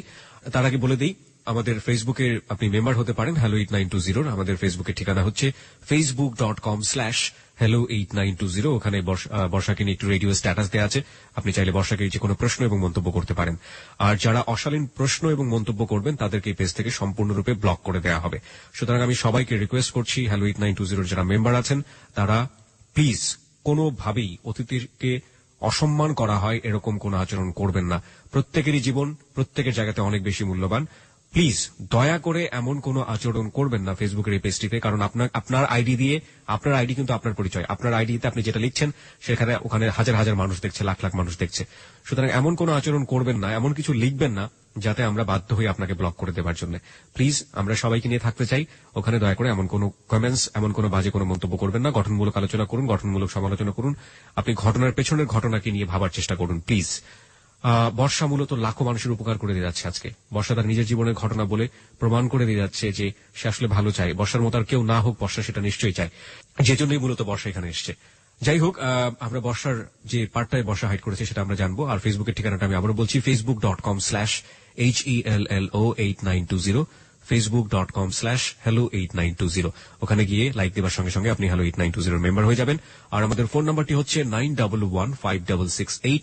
ওখানে ফোন করুন। ফোন করার পর আপনার নাম, আপনার সেল নাম্বারটি স্পষ্ট করে বলুন, তারপরে বলুন আপনার যা বলার আছে। আমরা অবশ্যই আপনার সঙ্গে যোগাযোগ করব। বর্ষা, আমরা সংবাদের আগে বলছিলেন যে কিছু কিছু বিষয় আপনি আমাদেরকে বলেননি। আসলে আপনি আপনার জীবনটাকে যতটা স্পষ্ট করে তুলে ধরেছেন, তারপরে আর গোপন করার কি বা থাকে? আপনি অকপটে কেন বলতে চাচ্ছেন, এটা হচ্ছে গিয়ে যে তাহলে মানে ফ্যামিলির প্রতি, বাবা মার প্রতি ছেলে মেয়েদের একটা ওই ঘৃণা চলে আসবে যে বাবা মা এতটা খারাপ কিভাবে হয়। নিশ্চয়ই পৃথিবীর সকল বাবা মা এরকম নন। আমি এমনও দেখছি যে নিজের মেয়েকে শুধু 500 টাকার বিনিময়ে আমার কাছে নিয়ে আসছে যে আমার 500 টাকা তো তুমি ওরে দিয়ে দিও একটা যে কোনো ছেলের কাছে।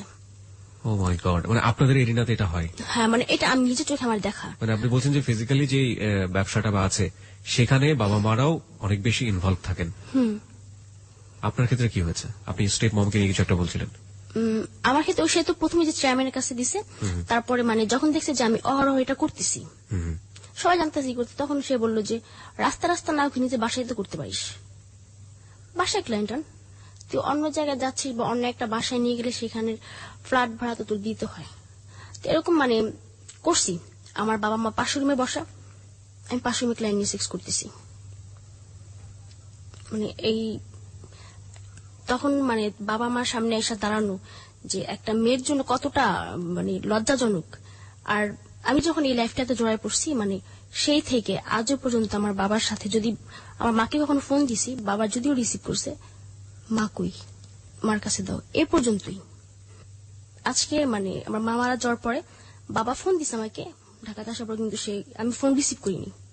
কিন্তু আজকে সে কয়েকবার ফোন দেওয়ার পর আমি ফোনটা রিসিভ করছি। রিসিভ করার পর বলতেছে তোর ফোন দিলে ফোন রিসিভ করিস না কেন? বললাম যে এমনি একটু ব্যস্ত থাকি তো এই জন্য। তখন আজকে আমার বাবা বললো আমাকে যে ভালো হয়ে যা, যে আগে তো তোর একজন ছিল তোর গাইড, তোর খারাপ জানলো, তারপর তোরে বলছে যত খারাপই করছিস, তারপরে তোর একটাই দিছে, এখন কিন্তু বলার মতো তোর কাছে তোর আর কেউ নেই।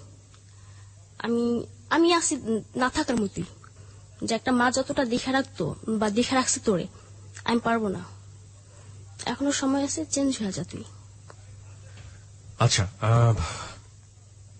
এবার বলেন যে আপনার হ্যালো 8920 যারা শ্রোতা রয়েছে এই মুহূর্তে, তাদেরকে আপনার কি বলার আছে? আপনি আপনার জায়গা থেকে যে কোনো কিছু বলতে পারেন। অ্যাকচুয়ালি মানে অনেকে ভাবতে পারে যে হয়তো আমি এই লাইফটাতে খুব সুখে আছি বা হ্যাপি এনজয় করতেছি। অ্যাকচুয়ালি না, আমি মোটেও হ্যাপি না। আমারও মিশতে ইচ্ছা করে সবার সাথে, মানে আমার ফ্যামিলি 8-10টা আরো যে আমার বোন আছে এদের সাথে মিশতে ইচ্ছা করে, কিন্তু শুধু একটা কারণে আমি মিশি না, যে হয়তো ওরা জানবে বা দেখা গেছে যে আমার সংস্পর্শে এসে সেও নষ্ট হতে পারে, তখন আজীবন আমারই দায়ী করবে। আমার ইচ্ছে করে 8-10 টাইমের মতো চলতে, 8-10 টাইমের মতো সংসার করতে। পরে যেগুলো করছি, হ্যাঁ প্রথমগুলো আমার ফ্যামিলির ভুল, কিন্তু পরে নিজেই আমি ভুল করছি। মানে এই ভুলটা যাতে কেউ না করে, যে ফ্যামিলি যদি কোনো ভুল করেই থাকে এটা শুধরানোর পরে সে যাতে কোনো ভুল না করে, যে পরে যেগুলো করছি আমি ইচ্ছা করি সেটা তো অবশ্যই আমার ভুল, এটা যাতে কেউ না করে। আপনি তো চাইলে এখনো শুধরাতে পারেন। পারি। তো কেন আপনি করছেন না? কেন করছি না? আমি যদি এটা এখন বন্ধ করে দিই, আমি এখন আছি আমার যে আমার সৎবোন আছে এর বাসায়, আর ও এমন একটা পার্সন যে ওর বাসাতে আমার একবেলা খাইতে হইলে সেখানে টাকাটা দিতে হবে। আর এটা আমি এখন বন্ধ করে দিলে আমি সে টাকাটা কোথায় পাবো? কে দিবে টাকাটা আমাকে? যারা আমার সাথে সেক্স করছে তারা কিন্তু 100 টাকা আমাকে এমনি দিবে না, সেক্সের বিনিময়ে তারপর আমাকে টাকাটা দেবে তারা। তো এই টাকাটা কে দিবে? আপনি দিবেন? আরেকজন দেবে না। যদিও আমি ভালো হইতে চাই, আমার আশেপাশে যে লোকগুলো তারাই আমাকে হতে দিবে না। ওকে, where there is a will there is a way. ইচ্ছা থাকলে নিশ্চয়ই উপায় হয়। আপনি 4 বছর ধরে একটা জায়গায় থেমে আছেন, আমার জায়গা থেকে আমি একটা জিনিস বুঝতে পারছি। আপনি একেবারে রাতারাতি চেঞ্জ হয়ে যাবেন সেটা সম্ভব না। আপনার ভালো হওয়ার ইচ্ছা মনের মধ্যে আছে, সেটাই হচ্ছে আপনার জীবনী শক্তি। আমি আপনাকে মোটেও উপদেশ দিচ্ছি না, বন্ধু হিসেবে আমার কাছে যেটা মনে হয়েছে আমি সেটা বলার চেষ্টা করছি। আপনি একবারে ভালো না হন, আপনি যে টাকাটা এখন রোজগার করছেন, আমি বলছি না যে আপনি রাতারাতি চেঞ্জ হয়ে যাবেন। যদি একজন মানুষ এসে আপনাকে, একজন সত্যি সত্যি একজন ভালো মানুষ এসে যদি আজকে হ্যালো 8920 কোন শ্রোতা যদি এসে আপনাকে কোনো হেল্প করতে চায় এবং সে যদি তার মোটো নিয়ে যদি ভালো জায়গাটা থেকে হেল্প করতে চায়, সেটা অন্য একটা ব্যাপার। বা আপনার প্রতিবেশী যদি একটা ভালো জায়গা থেকে আজকে রাতারাতি আপনার একটা পরিবর্তন দেখাতে চায়, সেটা অন্য একটা ব্যাপার। কিন্তু আমি যদি আপনার জায়গাটাই ধরি, আপনি যে টাকা আজকে এখন রোজগার করছেন 50,000 is a big amount of money. এখান থেকে কিছু কিছু জমিয়ে, কিছু কিছু কাজ করে বা কিছু কিছু যেটাই হোক, যেটা আপনি অন্তত আপনার এই যে নোংরা জীবন সেটাকে স্টপ করে দিয়ে আপনি হাতের কাজ করে হোক, একটা চাকরি করে হোক, এবং সেটার জন্য যেই এখন থেকে যে প্রস্তুতিটা নেওয়া, লেখাপড়া করা বা এটা কিছু করা, এই টাকার থেকে কিছু টাকা বাঁচিয়ে, সেটা তো আপনি করতে পারতেন লম্বা সময় ধরে করতে পারতেন। এটা ঠিক আছে, মানে আমি এখন মানে যেটা ভাবছি রিসেন্টলি, মানে কয়েকদিন আগে এটা ভাবছি আমি, যে আমি যে মানে যে টাকাটা আমি পাচ্ছি, মানে সে টাকা যদি আমি ভালো কিছু একটা করতে পারি বা এটা দিয়ে একটা জমায় আমি অনেক কিছু করতে পারি, একটা ব্যবসা করতে পারি বা কিছু একটা করতে পারি। তো মানে সেই দিন এটা আমি চিন্তা করছি যে এখন যেটা হবে আমার সামনে, মানে যে টাকাগুলো আসবে আমার হাতে, সেটা দিয়ে আমি মানে একটা মানে ফেব্রিক্স বা হাতের কোনো কাজ শিখবো, সেটা দিয়ে আমি পরে মানে একা একা চলতে পারবো। মানে এই লাইনটাতে মানে টোটালি মানে চলে আসা। আর এই যারা আমাকে চেনে, মানে যে এলাকাটা আমাকে বেশি চেনে, মানে এই সাইডটা থেকে দূরে কোথাও চলে যাওয়া, যেখানে বর্ষাকে সবার নতুন ভাবে জানবে। আরেকটা জিনিস যেটা ইদানিং দেখা যায় ইন্টারনেটের, যে এই ধরনের ঘটনা ঘটতে গিয়ে এমন কিছু ভিডিও, এমন কিছু জিনিস ইন্টারনেটে চলে আসে যেটা সারাটা জীবনের জন্য মেয়েটাকে পঙ্গু করে দেয়, কিংবা ওই ভিডিওর মধ্যে যারা থাকে তারা পঙ্গু হয়ে যায়। এরকম কোন দুর্ঘটনা তো আপনার জীবনে ইজিলি ঘটতে পারে। আপনি কি বি অ্যাওয়ার অ্যাবাউট দ্যাট? আপনি ওটার ব্যাপারে সচেতন? বা এরকম কখনো কোনো কিছু ঘটেছে আপনার জীবনে? এরকম ভিডিও হ্যাঁ আছে। এটা যে বাজারে ফ্লাশ হয়েছে বা হবে, বাজারে ফ্লাশ হবে কিনা তা আমি জানি না, আর যে আমাকে মানে এই ব্যাপারটাতে ভয় দেখায় যে ও আমার ভিডিও আছে, আমি দেখছি, আমার দেখাইছে ও, সে যে তোর ভিডিও আছে, মানে আমার সাথে কিছু করবি না, ছেড়ে দেবো। তার একটা কথাই বলছে, ছেড়ে দাও ভাইয়া, কোনো সমস্যা নেই, আমাকে সবাই চিনবে। তখন আমার একটু নাম্বার বেজে না, বর্ষার একটু ডাকি, আমি কিন্তু সাথে আমার নাম্বারটাও দিয়ে দিও, যেগুলো দিয়ে আমার ভয় দেখায় লাভ নেই, ছেড়ে দাও। বেরোতেছে না হাজার হাজার মেয়ের, কয়জন কারে চিনে আছে, আমার এরকম ভিডিও আছে, এটা নিয়ে আমার কোনো ভয় নেই। আমি জানি যে যদিও ছাড়ে কি হবে, কেউ বিয়ে করবে না, আমাকে না করুক, চলে যাবো দূরে কোথাও। কিন্তু এটা তো, এই অ্যাক্টিভিটি তো সমাজকে নষ্ট করছে, সমাজকে স্পয়েল করছে, সোসাইটিকে স্পয়েল করছে। সো আপনি আপনার সাহসিকতা জায়গা ঠিক আছে না, এই দোষটা কি তাহলে আমার? মানে ওই ভিডিওটা তো আমি নিজে থেকে করিনি, বা ওইটা যে হচ্ছে তাও তো আমি জানতাম না।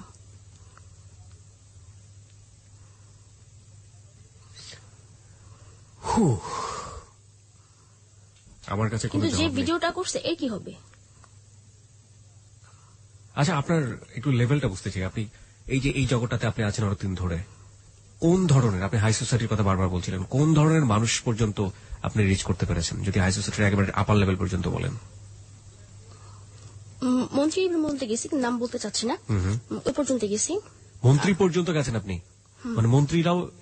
ওকে ওকে, আপনি আমার থেকে যেভাবে দেখাচ্ছেন মনে হচ্ছে আপনি, আমার হচ্ছে কিবরিয়া তুমি কিছুই জানো না। ইনফ্যাক্ট আমি কিছু জানি না এসব ব্যাপারে। এটা অবশ্যই যে কিছুই জানেন না, কারণ আপনি বর্ষা না, বর্ষা আমি। ওকে, আপনি হচ্ছেন কিবরিয়া, তো আপনি কিভাবে জানবেন কারা যাচ্ছে এটার মধ্যে?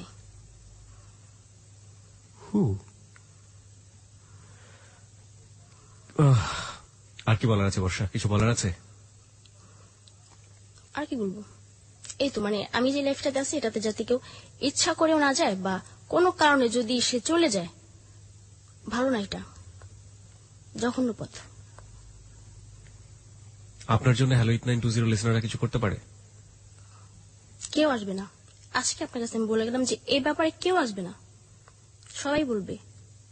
আর কারণ আমি আছে না, এতটুকু বয়সে না আমি এত এত লোকের সাথে মেলামেশা করছি, একটা লোকের সাথে কথা বলার পরে না আমি বুঝতে পেরেছি কেমন। এখন যদি আমার কেউ বলে না যে এই লাইফটা ছাড়া দাও, তোমার আমি এটা করবো এটা করবো, মানে একটা সময় আমি খুব বিশ্বাস করতাম কথাগুলা, যে হয়তো সে করবে, আশায় থাকতাম, দেখি কিছু করে কিনা আমার জন্য। কিন্তু এখন যদি কেউ বলে না, মানে এত হাসি পায় তখন। আর তখন বলি যে এই কথাগুলো আছে না, শুনতে শুনতে আমার মুখস্থ হয়ে গেছে, প্লিজ এগুলো আমার বলবেন না। যদি পারেন যেদিন করবেন করে দেখায় বলবেন যে আজকে করছি তোমার জন্য এটা আমি। কিন্তু এই যে মানে যে পর্যন্ত আমার সাথে বেডে শোয়াছেন এই পর্যন্তই বলতেছেন, শেষ কাজ আর মনে নেই বসার কথা, আবার মনে পড়ছে তখন আবার ডাকছেন। আমাদের হ্যালো 8920 এর গল্পটা এখানেই শেষ। আজকে আমাদের সঙ্গে ছিল বর্ষা। বর্ষা সম্পর্কে মন্তব্য করার ধৃষ্টতা, সাহস কোনটাই আমার নেই। আজকের শোটা শুরু থেকে শেষ পর্যন্ত আমার কাছে আমি অনুভূতিলেস, আমি একেবারে অনুভূতি নেই, আমি পাথর হয়ে যাওয়ার মতো। আমি ঠিক জানি না যে আমাদের শ্রোতারা কিভাবে নিয়েছেন। This track was downloaded from FusionBD.com. আমরা বলিউডে অনেক ছবি দেখেছি, কলগাল শব্দটা আজকে ওর মুখ থেকে এসছে। কলগালদের নিয়ে ছবি হয়েছে, নাটক হয়েছে, বহুত কিছু হয়েছে, কিন্তু একজন জীবন্ত মানুষ যে তার জীবনের কোনো নাটক না, কোনো সিনেমা না, কোনো মুভি না, কোনো কিছু থেকে নিয়ে না, একদম সরাসরি নিজের জীবনের অনুভূতিগুলো আজকে আমাদেরকে শেয়ার করে গেছে, একেবারে ডেডলি ডেয়ার যেটাকে বলে, অকপটে লাখো মানুষের সামনে। আমার মাঝে মাঝে মনে হয়েছে আমার গালে থাপ্পড় লাগছে কোন একটা জায়গা থেকে, কারণ এই সমাজেরই মানুষ, এই সমাজে আমার কোনো কর্মকাণ্ড যেটা, বা আপনার কোনো কর্মকাণ্ড যেটা বর্ষাকে একটা স্বাভাবিক জীবন দিতে পারত, সেই কর্মকাণ্ড আমি আদৌ করেছি কিনা।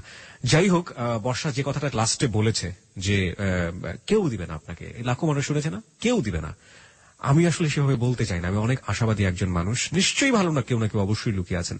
লাখো মানুষের মধ্যে নিশ্চয়ই একজন মানুষ লুকিয়ে আছেন যে অন্তত বর্ষার হাত ধরে বলবে, যা হয়েছে চলো নতুন করে শুরু করি, এবং নতুন জীবনে কোনো পাপ থাকবে না, নতুন জীবনে কোনো ভয় থাকবে না, নতুন জীবনে কোনো অন্যায় থাকবে না, নতুন জীবনে কোনো দুঃস্বপ্ন থাকবে না। আমরা সেই স্বপ্নের কথা সবসময় হ্যালো 8920 বলতে চাই, এবং বলতে চাই বলেই আপনাদের জন্য এই প্ল্যাটফর্ম।